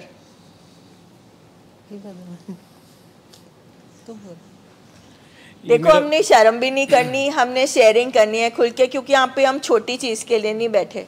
पता नहीं कितना टाइम, कितना पैसा जोड़ जोड़ के सब कुछ हम अपनी ज़िंदगी वापस लेने आए हैं। क्या आपको पता है ये आपकी सबसे बड़ी कमज़ोरी है? क्या? मैं बोल नहीं पाती। आप बोलते नहीं, आप शेयर नहीं करते, तो इस पे कैसे काम करेंगे? आज शुरू करो यहाँ बोलना। कई बार तो ऐसा भी होता है जो बोल पाते हैं वो इतनी फ़िल्टर इन्फॉर्मेशन देते हैं अपने लव्ड वन की हमारे पास कि रियल पिक्चर कुछ और निकलती है और जो हॉस्पिटल की इन्फॉर्मेशन इनटेक आती है उसमें बहुत डिफरेंस होता है। सो आई थिंक जो मैम ने पहला वर्ड लिखा था कि हम लोग जो अपनी फॉल्स ईगो, जो अपनी एक इमेज, अपनी जो रेपुटेशन को लेके इतना स्टिक होते हैं, तो हम अपनी बीमारी के उन सिम्टम्स को भी नहीं, जो पेशेंट की चल रही है उसको भी खुल के नहीं बताते। क्योंकि अगर जब हम ड्राई एडिक्शन की आज बात कर रहे हैं तो वो कहाँ दिखेगी? सब्सटेंस तो हम लोग यूज़ नहीं कर रहे एज अ फैमिली मेम्बर। आपके केस में जो आपके हस्बैंड के बिहेवियर नशे में और शुरू से रहे, अब वो उनकी बीमारी को बढ़ाते गए, तो उसमें मुझे लगा मैं अपने हस्बैंड को कुछ नहीं कहूँगी तो उनको खुश करूँगी। मैं एक अच्छी वाइफ हूँ, मैं एक दायरे में रहने वाली वाइफ हूँ, मैं अपने हस्बैंड को रिस्पेक्ट करती हूँ, मैं उनके आगे कुछ कहती नहीं हूँ, इस माइंड से सेट से चलते रहे ना, और बीमारी बढ़ती गई। तो क्या चुप रहना भी ड्राई एडिक्शन ही है? क्योंकि नॉर्मली हम एज अ वाइफ हम लोगों का कंडीशनिंग ऐसा है कि मेरे कमरे से मेरे और मेरे हस्बैंड की आवाज़ बाहर ना जाए, तो हम लोग कवर अप ही करते रहते हैं उसकी बीमारी को, कि अगर मैं कुछ अगेंस्ट इनके बोलूँगी तो शायद I will be like tag as like a bad wife. और स्पेशली जब हम कहते हैं कि घर में हमें पता भी लग रहा है, कोई नेबर या कोई रिलेटिव भी बताता है कि बच्चे के हालात ठीक नहीं है, फिर भी हम कहते हैं कि बाहर ना आवाज किसी को पता लग जाए, बाहर ना दसना। ये क्या है? ये हमारी ड्राई एडिक्शन है। बीमारी तो सबको बाहर दिख ही रही है, बट हम उसको घर में इतना छुपाने की कोशिश करते हैं। ये हमारे बिहेवियर्स जो सो कॉल्ड हम कहते हैं, ये वाइफ्स बहुत बहुत साल करती हैं, स्पेशली कि कमरे से आवाज़ ना पता लगे, जहाँ घर वाले हम अपने आप इस मामले को सॉल्व कर लेंगे, पर अपने इन-लॉज को बीच में मत बुलाएं। तो हम कभी अपना स्टैंड ही नहीं ले पाते हैं कि चीज़ें गलत हैं, क्योंकि हम अपनी उस कोशिश में, उस कंडीशनिंग में ही लगे रहते हैं कि मैं इनको अपने प्यार से ठीक कर लूँगी, मैं समझा के ठीक कर लूँगी। और अगर हमारी बात कमरे से बाहर गई, फॉर ईयर्स हम उनकी बीमारी को फिर इस तरह से इनेबल करते रहते हैं। तो ये हमने अंडरस्टैंड करना है कि जब हम एक साइकेट्रिक हॉस्पिटल में इलाज कराने आए हैं, तो पेशेंट के भी सिम्टम्स कहाँ दिखेंगे? उसके स्वभाव में। आपको फिजिकल सिम्टम्स के वो सेकेंडरी हो जाते हैं हमारे लिए। और जब हम कहते हैं कि हमें पूरा अब पूरा अब एक आईडी पेशेंट की दो, जो इंटरवेंशन डाटा में पूरे फैक्ट्स फिगर्स पूरे एग्जैक्टली दो, फिर हम उसको इतना सोच समझ के फ़िल्टर कैसे करके क्यों बताते हैं? क्योंकि हमें क्या लग रहा होता है कि हाँ, मैं क्या बताऊंगी कि मेरे बेटे ने मुझे धक्का मारा, मैं क्या बताऊंगी मेरे बेटे ने मेरा ही सोना चोरी किया। ये बीमारी का सिम्टम है, बट हम वो अपनी उस इमेज को बचाने के लिए उस झूठी इमेज के साथ इतना स्टिक होते हैं कि ये हमारी ड्राई एडिक्शन बन जाती है कि हम कभी अब सालों साल उसको बताते ही नहीं। और आप कई बार देखिए कि मदर्स को पता होता है जहाँ फादर्स को पता होता, ठीक है, वो क्या करते हैं, मदर्स क्या कहती है कि नहीं जे मैं प्यो नूं दस्सिया ते घर विच कोई कलेश मच जाएगा, तो मैं इनू क्या राती आएगा मैं अपना दरवाज़ा खोल देवांगी, ਜਾਂ इनू 500 चाहिए मैं अपने पर्स विचों दे दांगी, जहाँ हमें पता भी लग रहा होता है फिर भी हम नहीं बताते। ये जो हम एक पेज पे जो फैमिली मेम्बर्स नहीं आ रहे हैं, ये हमारी ड्राई एडिक्शन है कि एज अ पेरेंट हम एक दूसरे से झूठ बोल रहे हैं, एज अ पार्टनर हम एक मतलब किसको हमने बचाया, बच्चे को बचाया कि उसकी बीमारी को हमने बढ़ाया। मतलब ये आज हमने आइडेंटिफाई करना है कि क्या हमारे इस तरह से पैटर्न्स रहे हैं, क्योंकि एडिक्शन का मतलब है कि वो रेपिटेटिव आपका एक पैटर्न बन चुका है, सालों साल आप उस बिहेवियर पे अब आप डिपेंड हो चुके हो, आपकी इतनी कंडीशनिंग स्ट्रॉन्ग हो गई है कि हमने इतने साल कवर अप किया है, उसकी बात आगे नहीं दी, कभी हमने नो बोला नहीं, एक ने नो बोला दूसरे ने हाँ बोला, चल पापा अंदर चले गए तो मेरे को फड़, बट आ जाए किया हम सब ने, आज यहाँ पे जो बैठे हैं पेरेंट्स हमने इस तरह से किए, फादर ने नो बोला हो या मदर ने नो बोला और दूसरे। हाँ मैं ये पूछना चाहूँगी जो इतनी बात हो रही है हमारी, हमें क्या समझ आ रही है इसकी। मैं आपकी जगह आती तो मुझे बहुत बुरा लग रहा होता, ये क्या कर रहे हैं मैडम, ये तो हमारे में ही नुक्स निकाली जा रहे हैं, ये तो हमें कही जा रहे हैं एडिक्टिव हो। कुछ समझ आ रही है हमें, हम बता रहे हैं आपको कि we have all regard and respect towards you. हम ये बताना चाहते हैं कि ना चाहते हुए भी सबकॉन्शियसली एज फैमिलीज़ हमसे कुछ ऐसे एक्शन ऐसे बिहेवियर हो जाते हैं जो हमें भी नहीं पता होते। कोई माँ बाप अपने बच्चे का कभी नुकसान नहीं करेगा, कोई माँ बाप ये नहीं चाहता या कोई वाइफ ये नहीं चाहती कि उनका लव्ड वन हमेशा एडिक्शन में रहे या कोई पर्टिकुलर बिहेवियर करे, पर हमें खुद को अवेयरनेस नहीं होती, हम कुछ बिहेवियर अपनी सोच समझ के अकॉर्डिंगली करते हैं कि शायद ये समझ जाए, शायद ये बेटर हो जाए, शायद ये हमारे प्यार से थोड़ा ठीक हो जाए। मैम हमेशा कहते हैं, नमिता मैम बताते हैं, मोह और प्यार में फ़र्क है, लव और अटैचमेंट में बहुत फ़र्क है। हम सारे के सारे अटैच्ड हैं अपने लव्ड वन, अपने पेशेंट्स के साथ। प्यार नहीं है हमें, प्यार कभी नुकसान नहीं कराता, अटैचमेंट हमेशा नुकसान कराता, हमेशा। अटैचमेंट क्या करेगी, अटैचमेंट करेगी मरीज़ की बात को सुनेगी, प्यार क्या करेगा, प्यार आपको लॉजिक देगा कि नहीं इतनी प्रॉब्लम्स आ चुकी हैं, इतनी मुश्किलें आ चुकी हैं, अब हमने इसकी बात नहीं सुननी क्योंकि मरीज़ की मर्जी बीमार है। तो प्लीज़ आप में से कोई बताए कि अभी तक हमें क्या समझ आई है या नहीं समझ आई, ताकि हम आपको क्लियर कर सकें प्लीज़। जी मेरा एक क्वेश्चन है, जैसे अनुराग की जो हम देखते हैं प्रॉब्लम की काफ़ी ज़िद्दी है या सुनता नहीं है, बड़ों की रिस्पेक्ट नहीं करता, जो सोच लिया वही करना है, उसके अलावा अगर उसने डिसाइड कर लिया उसने वही करना है। हमें कहीं लगता है कि जो ये प्रॉब्लम बड़ी है वो घर से स्टार्ट हुई है, घर का चाहे माहौल जैसा था पहले, काफ़ी फैमिली डिस्प्यूट था, लड़ाई होती थी, तो उसका भी बिहेवियर मम्मी पापा के साथ वैसा ही रहा कि बहुत इंडिफरेंट हो गया था, कि फ़र्क पड़ना रह गया कि मेरे माँ बाप हैं, उससे फ़र्क नहीं पड़ता। But at the same time ये उसका बिहेवियर सिर्फ घर वालों के साथ है।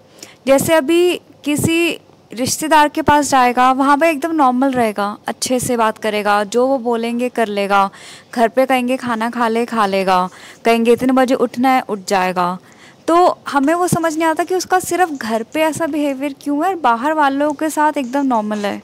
या मेरे दाद के साइड पे जाएगा एकदम ठीक रहेगा, नान के साइड आएगा एकदम ठीक रहेगा, बट जैसे घर आएगा उसका दिमाग ऐसा हो जाता है कि मुझे अच्छा नहीं लग रहा, घर पे नेगेटिव है कि मुझे नहीं रहना, या बहुत स्पेसिफिक बिहेवियर है घर वालों पेरेंट्स के साथ।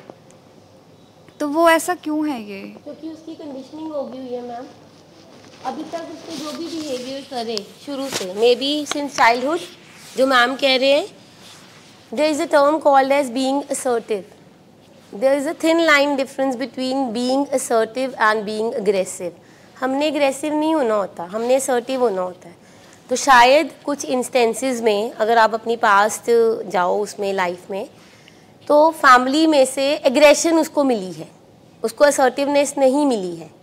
उसको अगर हमने रोका है तो रोका ही है, पर हमने उसको शायद लॉजिक्स नहीं दिए, शायद हम असर्टिवली वो बातें नहीं कह पाए जो हमें कहनी चाहिए थी। देखो डिजीज़ तो है ही है उसको, if he is into that bipolarity and high feeling या जो भी है। बाहर इसलिए बाहर मैं भी कुछ नहीं करूँगी, ठीक है।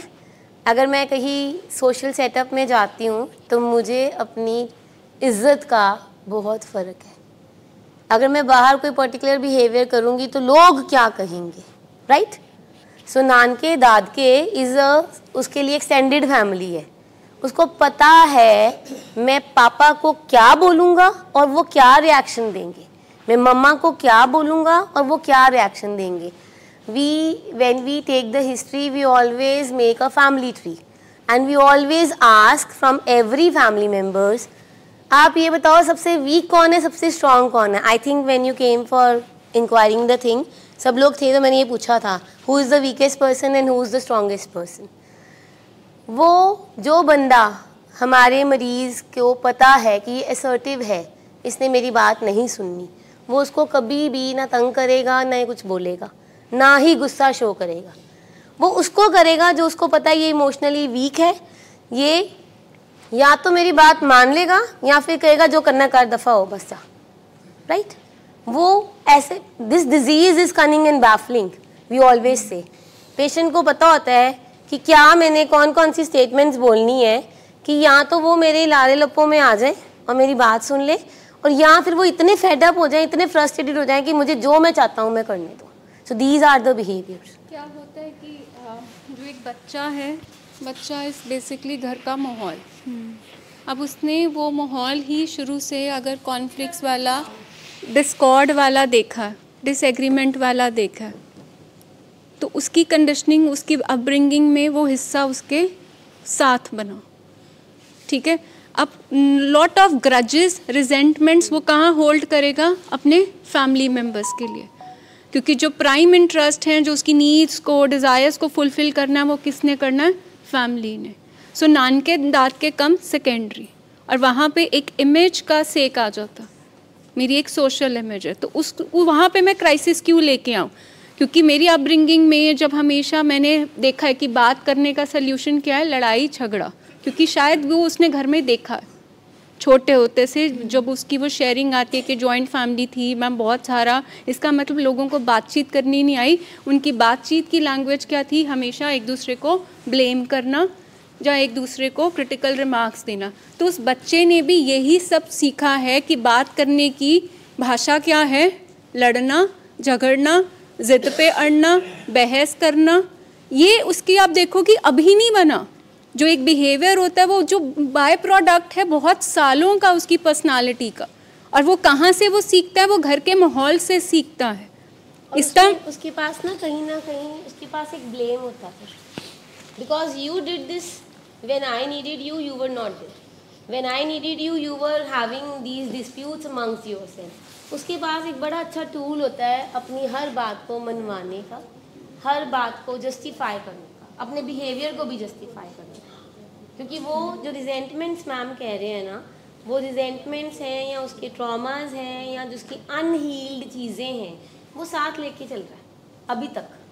अच्छा, वो वाली जो ट्रॉमा था या जो फैमिली कन्फ्लिक्ट जैसे आप बोल रहे हो, वो नानकों के साथ नहीं थे, वो दादकों के साथ नहीं थे, अगर थे भी तो वो एक्सटेंडेड फैमिली थी, वो उसकी बिल्कुल इतनी क्लोज निटेड नहीं है, पर उसने आपकी कई कई बातें अपने साथ इतनी जोड़ के रखी हुई हैं, और फिर वो हर अपने बिहेवियर को बोलता है आपने ऐसे किया था इसलिए मैं ऐसे कर। उसका यही है कि कुछ भी वो यही बोलेगा मेरी पर्सनालिटी ऐसे क्योंकि मेरे साथ ऐसे हुआ था, कि आपने ये किया था। एक तरह सा है कि मैं अपने आप को, अगर मैं डिनाइल में हूँ, मुझे अपने आप को सही साबित करना है, अपने आप को जस्टिफाई करना है, तो मैं क्या रीज़न दूंगी कि ये आपके कारण हो रहा है, मेरी गलती नहीं है, आपने मेरे साथ ऐसा किया, इसके कारण मैं ऐसा ये बिहेवियर कर रहा हूँ, ताकि आप उसकी बिहेवियर को आप एक्सेप्टेंस दे दें।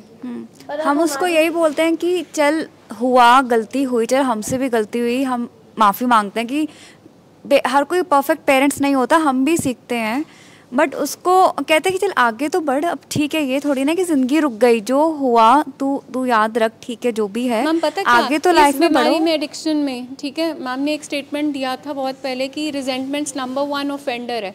एक एडिक्ट जब तक अपने गुस्से शिकवे नहीं पालेगा, उसको मल्टीप्लाई नहीं करेगा, तब तक वो अपने नशों को जस्टिफाई करता ही नहीं है उसको करने के लिए। सो रिजेंटमेंट्स वो साथ इसलिए वो चलती हैं ताकि वो पकड़ के रखे और उससे उसका स्टेट ऑफ माइंड नेगेटिव हो, और उसको ठीक करने के लिए वो क्या करे, नशा करे। तो रिजेंटमेंट्स एक मतलब एडिक्ट की लाइफ में इतनी कोर, इतनी ज़्यादा उसकी एक एंटिटी बन जाती है कि उस tool for them, kind of tool, कि अगर वो नहीं करेगा। देखो जी, जो हमारी ये CBTs होती हैं या ट्रॉमा हीलिंग फोकस थेरेपीज़ होती हैं, वो इसीलिए होती हैं, जैसे आप बोल रहे हो कि जो हो गया उसको छोड़ दे, है ना, वो हमने उनको लर्न करवाना है। That means what, we are not ready to take our responsibility.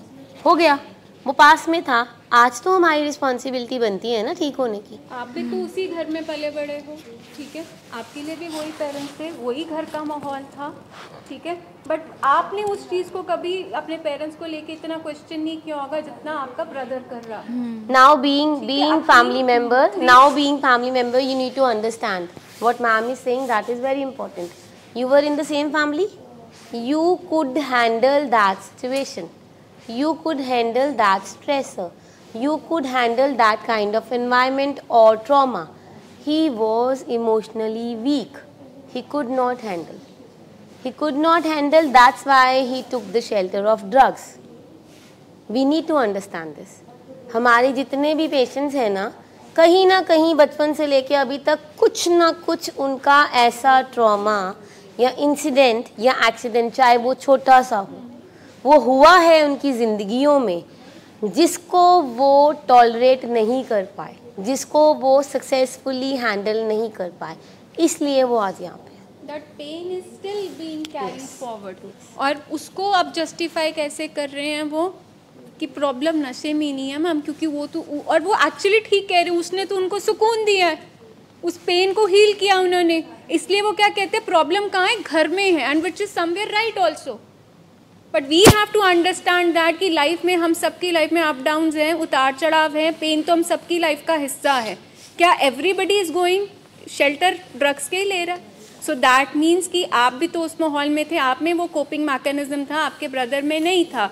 But मतलब क्या हो गया, फॉर्चुनेटली उनके अंदर एक बीमारी थी एडिक्शन की, उन्होंने रिक्रिएशनल के लिए, सुकून के लिए अगर ट्राई किया, बट साथ में दूसरी बीमारी जो थी अंदर वो सरफेस पे आ गई।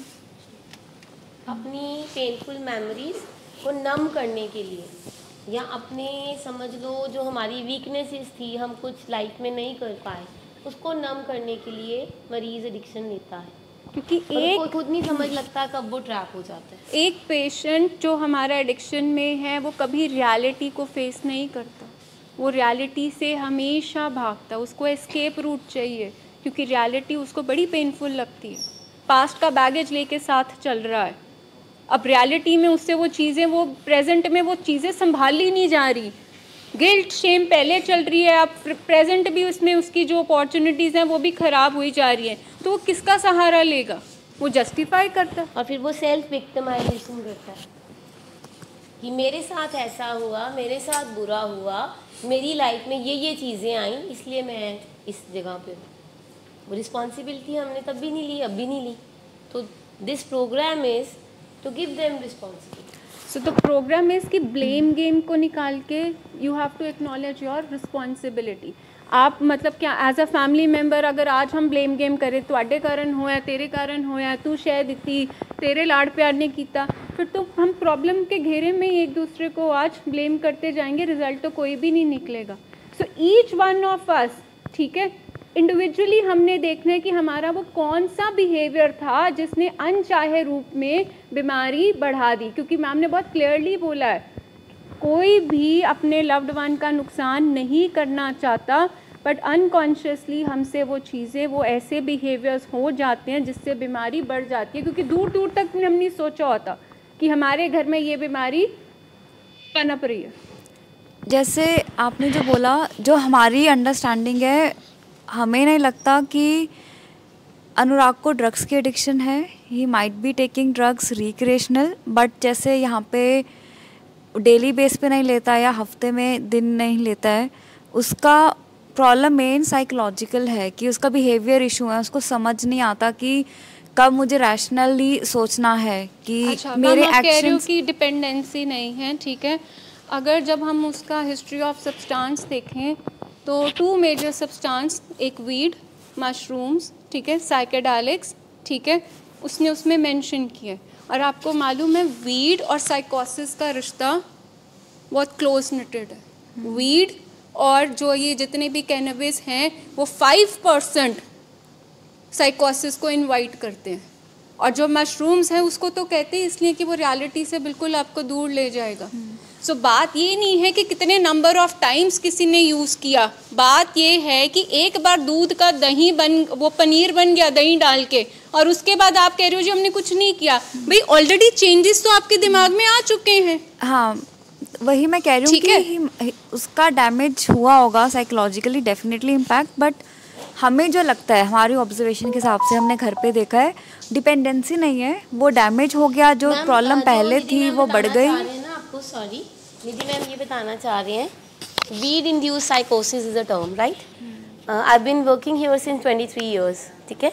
आप जैसे बोल रहे हो ना कि उसने थोड़ी बार लिया, कभी कभी लिया। I have seen cases 12-13 years के बच्चे, इवन 17 ईयर का बच्चा एक बार वीड लेने से फुल फ्लैट साइकोसिस आ गया, ठीक है।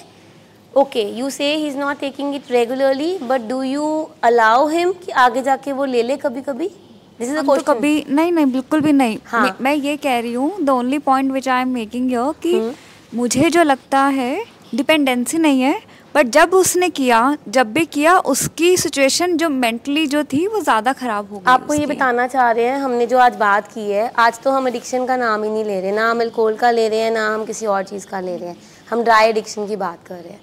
ड्राई एडिक्शन में सबसे पहले बिहेवियर है, राइट? अगर आपका लव्ड वन कोई नशा भी नहीं करता फिर भी उसका बिहेवियर आ रहा है, या उसको बिहेवियरल एडिक्शन है, अगर वो फ़ोन भी ज़्यादा यूज़ कर रहा है या कोई और चीज़ें भी हैं, अगर वो शॉपिंग भी ज़्यादा कर रहा है, तो वो भी मैम एडिक्शन ही है। हमारा मेन पॉइंट ये नहीं है कि हम किसी को रॉन्ग साबित करना चाहते हैं, हमारा ये है कि all regard and respect to the families also, we really want कि being families you just check yourself कि आपका कोई ऐसा बिहेवियर है जिसके कारण आपको लग रहा है कि कुछ चेंजेस आ रही हैं हमारे लाइफस्टाइल में, या हमारे लव्ड वन के लाइफस्टाइल में, या आपस के रिश्तों में। हमारा मेन मकसद पता है क्या है? हमारा मेन मकसद है कि अगर फैमिली में 5 मेंबर्स हैं, 10 मेंबर्स हैं, 3 मेंबर्स हैं, all should understand what is the problem and all should be on the same platform and same page and all should say the same language. अगर आप अपने loved one से किसी और लैंग्वेज में बात कर रहे हैं, पापा किसी और में कर रहे हैं और मम्मा किसी और में कर रहे हैं, शायद हम ठीक नहीं कर पाएंगे। हमारा सक्सेस पेशेंट को ट्रीट करने में है अगर फैमिलीज हमारे साथ हैं। 100 times I have said, 100 times I have said कि हम पेशेंट से कभी नहीं हारते, हम फैमिली से हारते हैं। इतनी साइको एजुकेशन करने के बाद भी, इतना समझाने के बाद भी फैमिली ट्रैप में आ जाती है। किसके? अपने लव्ड वन के। और वो ट्रैप में क्यों आती है? अटैचमेंट की वजह से। अच्छा, कल ही कॉल में ही गेव द स्टेटमेंट, ठीक है। अभी देखो बीमारी कैसे मैनिपुलेट करती है, ठीक है। फ़ोन कॉल हुआ, ही सेड कि यहाँ पे तो कोई मेरी सुनवाई नहीं है, मुझे दर्द हो रही है, ठीक है, और ये लोग तो मेरी केयर ही नहीं कर रहे। And I was there only, and मैंने वहीं पे उसको क्या बोला कि अनुराग आज दवाइयाँ किसने खिलाई थी? मैंने कहा अगर यहाँ पे केयर एंड कंसर्न ना होता तो मैं एक पेशेंट को अपने हाथ से दवाइयाँ खिलाती, ठीक है। अब आप देखो कि पेशेंट, अगर आप लोग हम पे ट्रस्ट द प्रोसेस नहीं करोगे और आप सिर्फ एक ये वर्डिक्ट सुन लो कि पेशेंट को यहाँ पे हमारी तो सुनवाई नहीं है, ये तो आई वॉज सिटिंग देयर, तो I just snubbed him there and then कि अनुराग आज दवाइयाँ किसने खिलाई? कहता मैम, चुप हो गया था वो, ठीक है। आप ये देखें कि इट्स नॉट योर ब्रदर, ये आपके ब्रदर की इलनेस है, वो कैसे कैसे ट्रैप यहाँ पे फंसाएगी, ठीक है। कल हमारे यहाँ से हमें लेने का एग्जिट रूट बन जाए, क्योंकि उन्हें पता है कि फैमिली को किस पॉइंट पे ब्रेक कर सकते हैं और वो देते हैं। ठीक है। सेकेंडली अगर हम बात करें कि एक और फैमिली की, तो हमारे पेशेंट ने क्या बोला कि दवाइयों से मेरी भूख ख़त्म हो गई है। सो मैम द कंसर्न कल यही था कि दवाइयों से मेरी भूख ख़त्म हो गई है। अब मुझे बताओ, दवाइयाँ एक सपोर्ट सिस्टम होती है, दवाइयाँ ठीक करती हैं कि दवाइयाँ किसी को और ख़राब करती? आप ये सोचो कि इश्यूज पे जब पेशेंट को नहीं लगता, और उसके बाद हमारे पेशेंट का खुद ये स्टेटमेंट था कि मैम जब हमें पता है कि सारी चीज़ें ठीक है तो फिर हम कौन से इश्यूज लेके आते हैं, हम दवाइयों का। This was a statement by my patient कि हम फैमिलीज़ को फिर दवाइयों के पे कह देते हैं कि ये दवाइयों के कारण ये देखो मेरी भूख ख़त्म हो गई है, ठीक है, मुझे ठीक नहीं लग रहा तो मुझे यहाँ से ताकि ये ले जाए। रूट पे जाना पड़ेगा। Since day one you have this question कि डिपेंडेंसी नहीं है, बिहेवियरल इशू है, ठीक है। It's been so many days. Why still this question keeps on coming to you? Because according to our field, it is good you've shared. According to our field, जो हमारा patient बोलता है उसके पीछे क्या भाव है, what is the underlying thing, that's what the process of psychology does. ठीक है। आपको ये एक्सेप्टेंस की इतनी मुश्किल क्यों हो रही है कि ड्रग डिपेंडेंसी नहीं है? पहले हम रूट पे जाएं आज। Why this thing is troubling you again and again?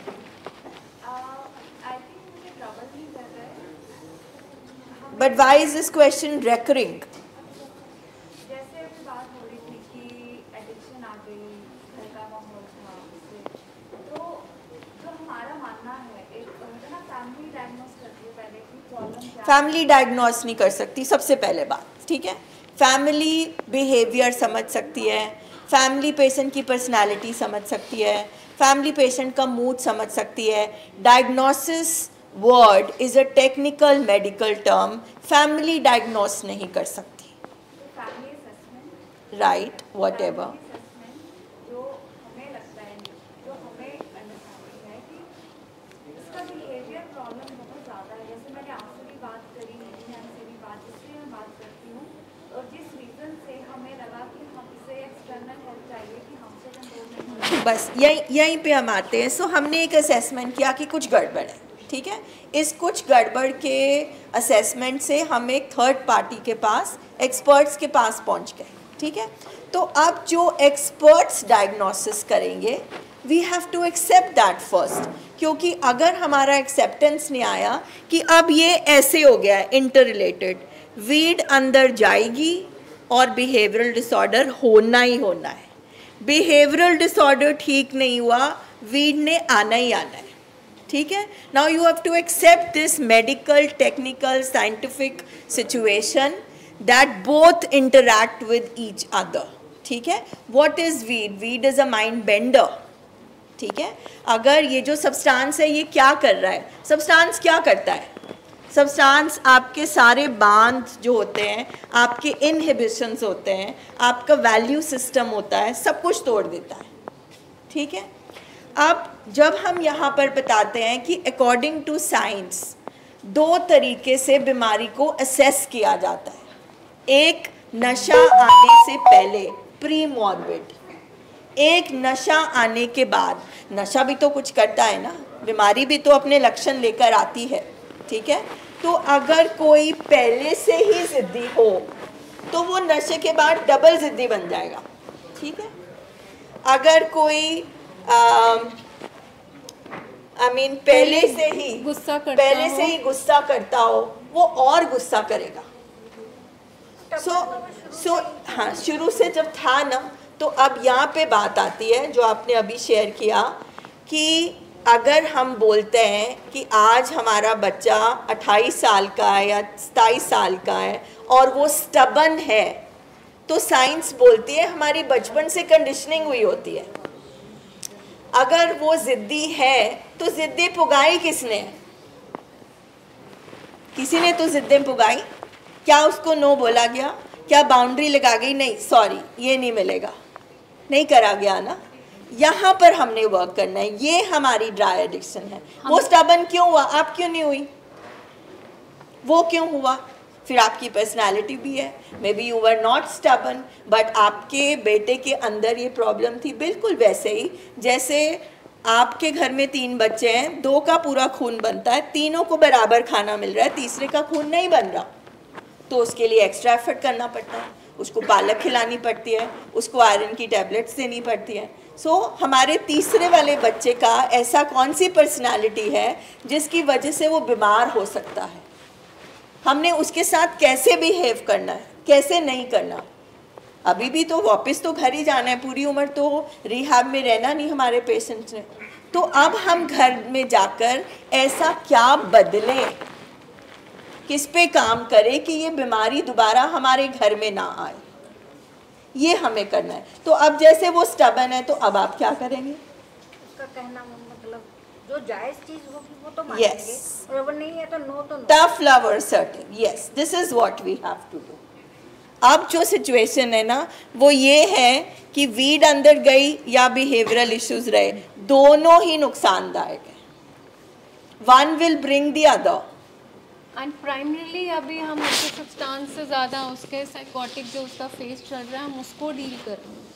Because the changes are already been done.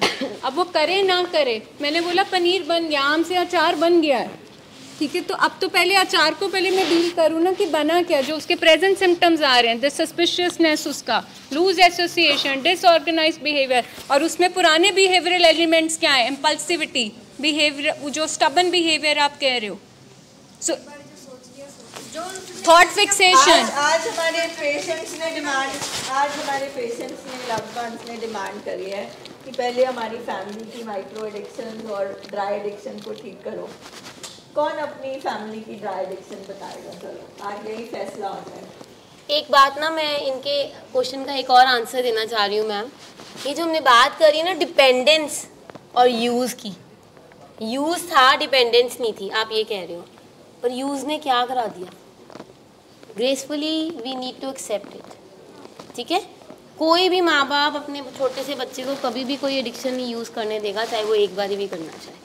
So we need to gracefully accept it. Why we are here? With this explanation, we are helping you because you are still focused on problem. We want to get you to solution. अगर वो एक बारी भी use करने से वो behaviour ना आया होता, ठीक है, फिर हम आपको ना कहते, हम कहते यहीं पे फोकस रहो, इट्स ओके, एडिक्शन नहीं है, सिर्फ बिहेवियर है। नो, बिकॉज ऑफ एडिक्शन वो बिहेवियर फ्लेयर अप हो गया। So we need to gracefully accept it. No for addiction for the whole of his life, that is important. अगर हमारा सब कुछ ठीक हो जाता है, हमारी साइकोलॉजिकल कोमॉर्बिडिटीज़ जो आई हैं वो ठीक हो गई हैं, that doesn't justify that after 1 year 2 years he can use any substance. Any substance he will use, even mood altering things, he'll end up into this. He'll definitely end up into this. एक cigarette भी साइकोसिस ला सकता है। Because his body doesn't accept it. The chemical reaction happens the moment कोई भी नशीली चीज़ अंदर जाती है, चाहे वो एक सिगरेट है, चाहे एक गोली है, anything. Even at times जब हमारा पेशेंट मेनिया में होता है, एक्साइटमेंट में होता है, my husband has bipolar disorder. Sir says कि अब कॉफ़ी नहीं पीनी, because caffeine भी आपका डोपामिन रश करती है, and dopamine rush will trigger his bipolar. तो ये एक साइंटिफिक फिजिकल प्रोसेस है जिसमें हम चाहते हुए भी कुछ नहीं कर सकते, क्योंकि वो होना ही होना है कि आपने गेहूं नहीं खाना, एक छोटा सा बिस्किट भी मत खाना, क्योंकि आपको एलर्जी है। हमारे पेशेंट्स को सब्सटेंस से एलर्जी हो चुकी है, उन्हें अच्छा लगे बुरा लगे सब्सटेंस अंदर जाएगा और केमिकल रिएक्शन करेगा। We have to accept this thing.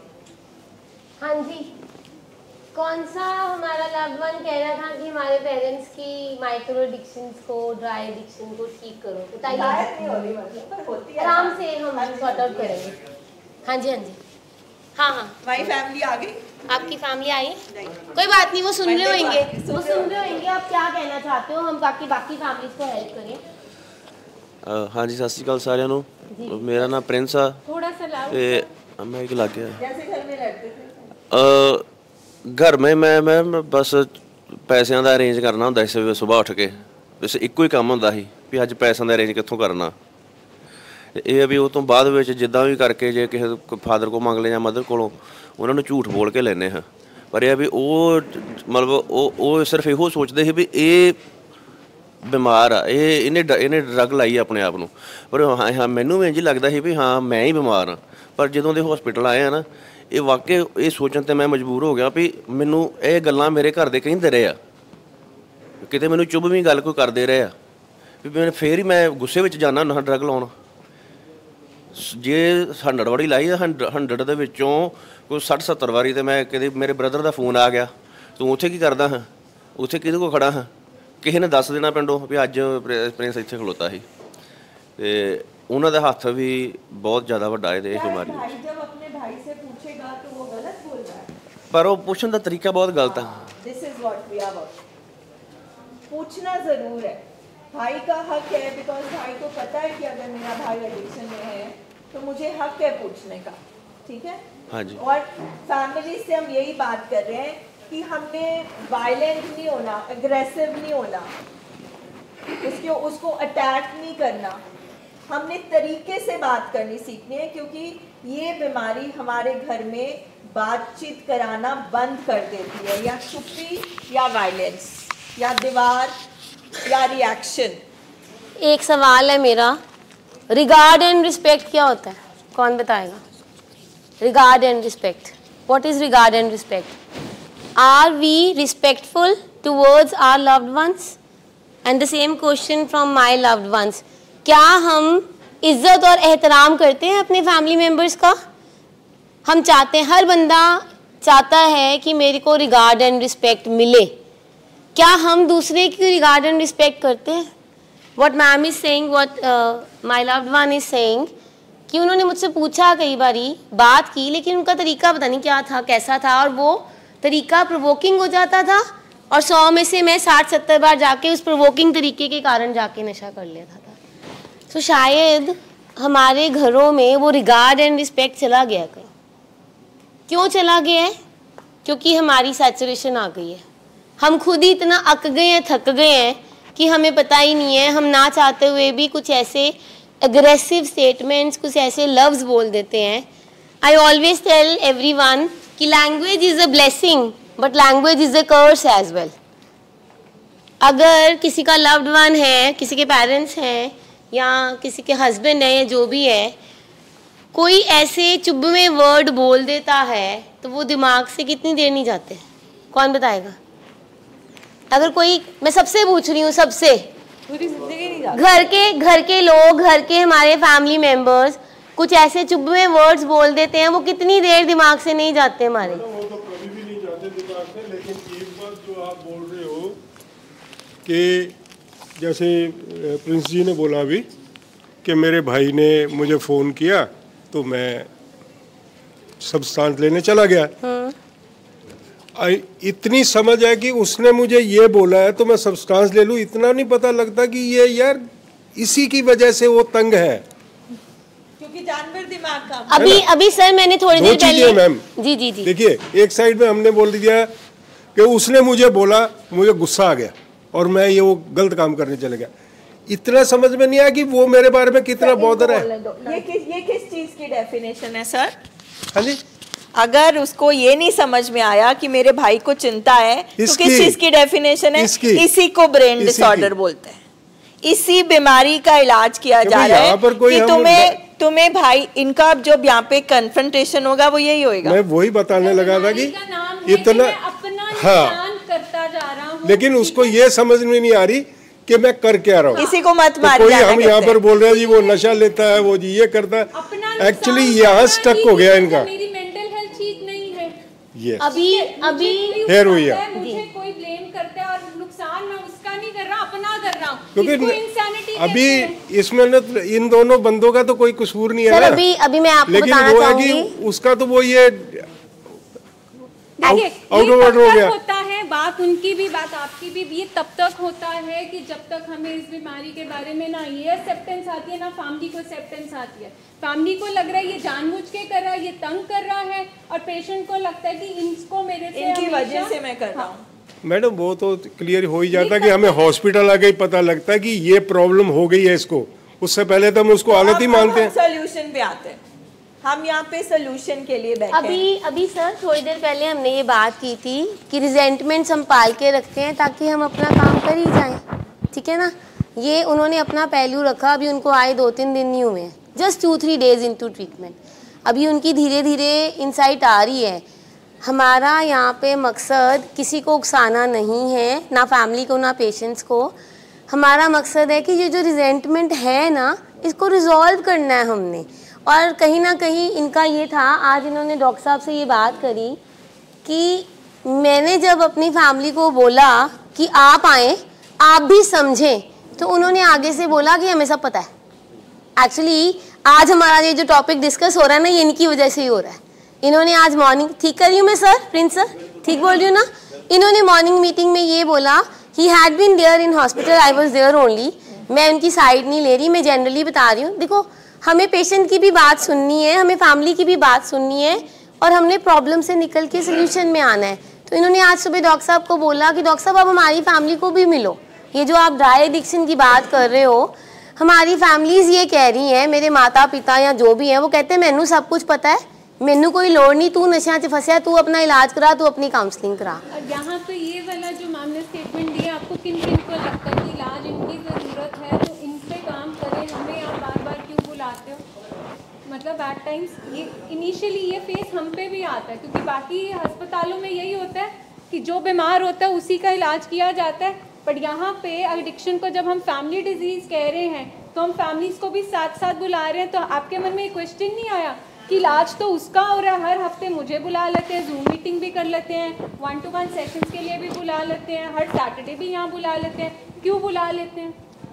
इलाज तो उसका, आपके मन में, किसी के मन में ये क्वेश्चन नहीं आया?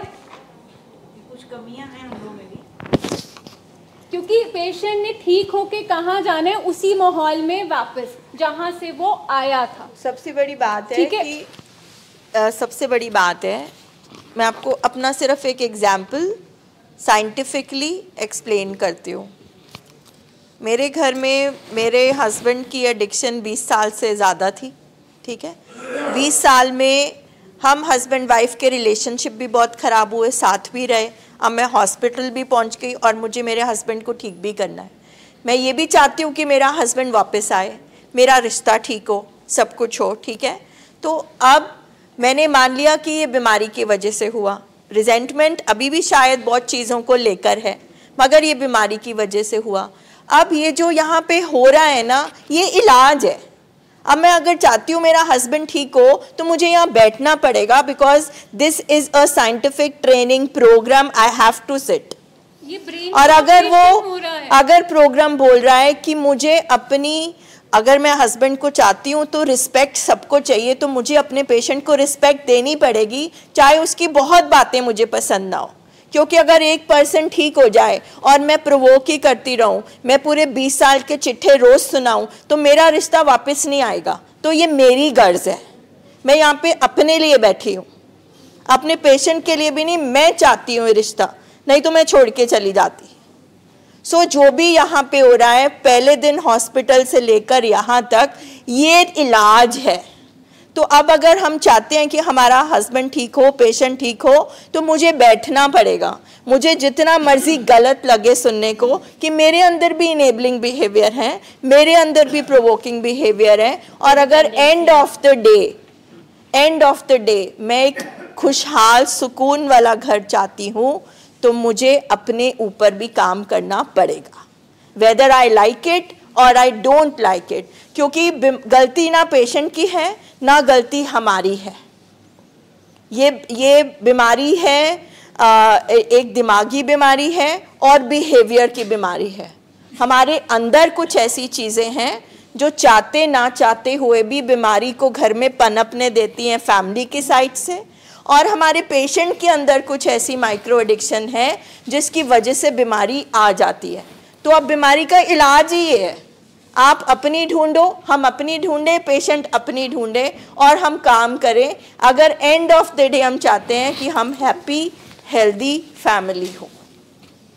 अब उसमें किंतु परंतु नहीं रह जाता। मैं क्यों, दैट मीन्स आपको मैं की एडिक्शन है, आप सुनना ही नहीं चाहते। जब इस प्रोग्राम ने प्रूव कर दिया कि ये इलाज है, और अगर एक फादर यहाँ पे बैठ के बोल रहा है कि मेरे में कुछ गड़बड़ नहीं है, तो फिर वो फादर बहुत बीमार है। अगर बीवी को लगता है, मुझे भी लगता था, मैं बहुत पढ़ी लिखी हूँ, मैं अपने हस्बैंड को ठीक कर लूँगी, तो वो मेरी बीमारी थी। क्योंकि बैठी मैं हॉस्पिटल में हूँ, हॉस्पिटल में मैं डॉक्टर को बोल रही हूँ मैं अलग बीवी हूँ, सारे एडिक्ट्स की बीवियाँ अलग हैं, मैं अलग हूँ, तो वो मेरी टर्मिनल यूनिकनेस थी, वो मेरी बीमारी थी। तो जो फैमिली यहाँ पर बैठकर दिमाग खोलकर समझकर एक्सेप्ट कर अपना आइडेंटिफाई नहीं करेगी, कल को we will not get a patient back. So that is why we are here. अच्छा एक बात बताओ, किसके बच्चे ने कभी उसको बोला है कि अगर हम उसको डांट रहे हैं, उसको बोल रहे हैं अच्छे से बिहेवियर कर, गुस्सा ना कर, तो कितनी बार उन्होंने बोला पहले अपने आप को देखो, पहले अपना गुस्सा ठीक करो, बोला है कि नहीं? बहुत बार बच्चे अपने पेरेंट्स को बोलते हैं पहले तुसी अपनी लैंग्वेज देखो, तुम मेहनत कहते पे हो। सो ये जो आज बात हो रही है ना, ये इसलिए हो रही है कि अगर हम उनका बिहेवियर ठीक करना चाहते हैं तो हमें अपने बिहेवियर पे भी चेक रखना है, हमें अपने बिहेवियर को भी थोड़ा सा करेक्ट करना है और ग्रेसफुली एक्सेप्ट करना है। प्लस हमेशा कहते हैं there is a term called disagreeing politely, it's for everyone, आपके लिए भी है, इधर भी है। एक मिनट आ गया आपकी तरफ कि डिसएग्री करना है तो उसको पोलाइटली डिसएग्री करें, विद लॉजिक्स करें कि बीमारी बढ़ सकती है। और अभी सबको लगता होगा कि नहीं सुनते हैं क्योंकि अभी वो स्टेज नहीं है, अभी हम स्टेप बाय स्टेप इम्प्रूव होते हैं। We always say every day progress होती है, हमने तो देखी है भाई, मैंने तो बहुत बार देखी है, यहाँ होता है पेशेंट, यहाँ अच्छे से आता है चल के एकदम चेंज। हमारे पैरामीटर्स बहुत माइक्रो चेंजेस पे होते हैं और फैमिली के एक्सपेक्टेशंस इतना होता है, और हम माइक्रो चेंजेस में कि नहाया, आज बैठा, आज कॉपी पकड़ी, पेन पकड़ा, आज मीटिंग में लिखा, आज खाना ठीक से खाया, आज कोई मैनिपुलेशन तो नहीं की। हम लोग फोकस इज नशा, उनका सिर्फ है कि हम नशे का इलाज कराने आए और हम यहाँ पे ट्रीट कर रहे होते हैं उसके छोटे छोटे बिहेवियर्स को लेके। हमारे लिए पेशेंट स्माइल करता है, अच्छे से विश करता है, वो भी एक बहुत बड़ा चेंज है। मतलब वो झूठा मूठा कर रहा नहीं, वो गुस्से में आता है पहले, इसको पता है किसके लिए बोल रही हूँ ये गुस्से में पेशेंट आता है पहले और बिल्कुल बताता नहीं है, बात नहीं करता, और after 3 months when he is smiling and he is talking in a very good way, that is a big change for us. तो ये छोटे छोटे चेंजेस हमने देखने होते हैं। वो सर कुछ कहना चाहते हैं, राहुल जी देखिए।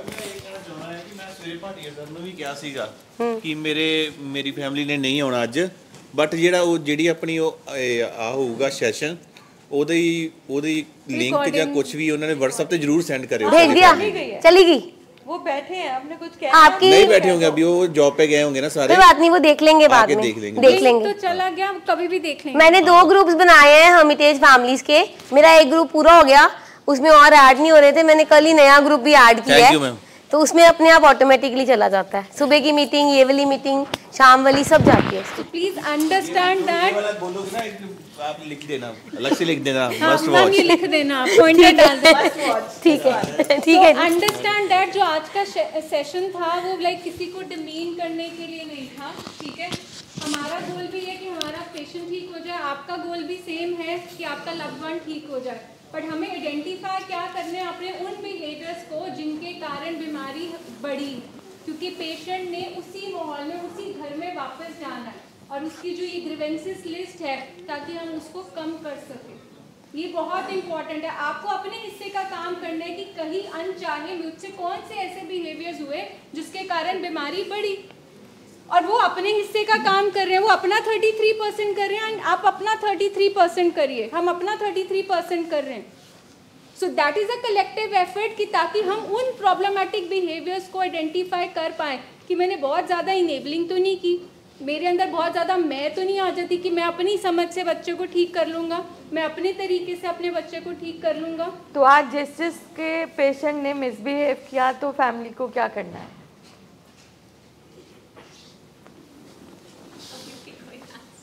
बताओ। सो 4 बिहेवियर्स एक्सपेक्टेड होंगे। पहला बिहेवियर वो आपसे गुस्से होंगे, 5 बार ढूंढ लेंगे वो, चलो बता दो 4। पहला बिहेवियर ठीक है, वो आपसे गुस्से होने वाले हैं कि लेके कब जा रहे हो, आपने हाँ ना कुछ नहीं दिया तो दिल गेटिंग एग्रेसिव आपके साथ। दूसरा बिहेवियर, आपसे बार्गेनिंग करेंगे कि चलो पूरा नहीं, 1 महीने के बाद ले जाना, चलो 15 दिन बाद ले जाना। सेकंड बिहेवियर ये एक्सपेक्टेड होगा, प्लीडिंग वाला, बार्गेनिंग वाला। देन थर्ड, प्लीड, पैरों में शायद पड़ जाए, हाथ जोड़ दें, एक मौका दे दो, अगर दोबारा करे तो दोबारा छोड़ जाना, इनकी गाड़ी बुला लेना। तो थर्ड बिहेवियर प्लीडिंग होगा, आपकी पूरी मिन्नतें की जाएंगी। एंड चौथा, अगर वो नहीं माने तो फिर उन्होंने क्या करना है, नॉन इश्यूज पे बात ले आनी है, ये ठीक नहीं, यहाँ पे ठीक नहीं, मेरे यहाँ दर्द है, देखो ये खाना नहीं ठीक। हम तो खुल के हमारे पेशेंट्स के सामने बोल रहे हैं, क्योंकि जिस दिन आपके पेशेंट यहाँ बैठे हो और आप खुल के वो बात कर सको जिसमें उनका और आपका फ़ायदा है और वो बीमारी के रास्ते पे नहीं चल रहे। आप सोचो हमारे पेशेंट की रिकवरी शुरू, तो जो यहाँ पे बैठ के बोल सकता है कि अगर मेरे पेशेंट ने ऐसे बिहेव किया तो मैं ऐसे करूँगी या करूँगा, that means your recovery has started. नहीं तो अभी भी आप अपने डर के साथ बैठे हो और डर के साथ ये इलाज नहीं हो सकता, नॉट पॉसिबल। सो कब तक? बस मैम, डर के साथ। और ये थी एक चीज़ और ऐड करूँगी कि मैं अपनी समझ से अपने घर वाले का, अपने लव्ड वन का इलाज नहीं कर सकती, because you have to surrender. Family का सरेंडर पहले आएगा, पेशेंट का सरेंडर बाद में आता है। अगर यहाँ पे अभी भी किसी को लगता है कि वो अपने तरीके से, अपने मतलब कोई नुस्खों से ठीक कर लेगा, नुस्खे से पेशेंट को, तो अभी फिर सफ़र काफ़ी लंबा है, क्योंकि ये बीमारी है और बीमारी का इलाज है और इलाज को टाइम लगना है। सो पहली तैयारी आपकी, पहला ट्रस्ट आपका, पहला सरेंडर आपका, इनका बाद में। पहले चेंजेस आप में, आप अपने हिस्से के चेंजेस लाइए, वो अपने हिस्से के चेंजेस लाएंगे। दोनों हम फंसते किसमें पता क्या है, इसमें चेंज नहीं आया, हम अपने चेंज की बात ही नहीं करते हैं। हम एक दूसरे को बदलने में लगे हुए हैं, एक दूसरे को कंट्रोल करने में लगे हुए हैं। रादर फोकस का होना चाहिए कि मेरे अंदर कितने चेंजेस आ रहे हैं, मैं इस बीमारी को कितना समझ पा रही हूँ। रादर कि सिर्फ फोकस हो कि मैम इसमें तो चेंजेस अभी भी नहीं आए हैं, उसको टाइम लगना है।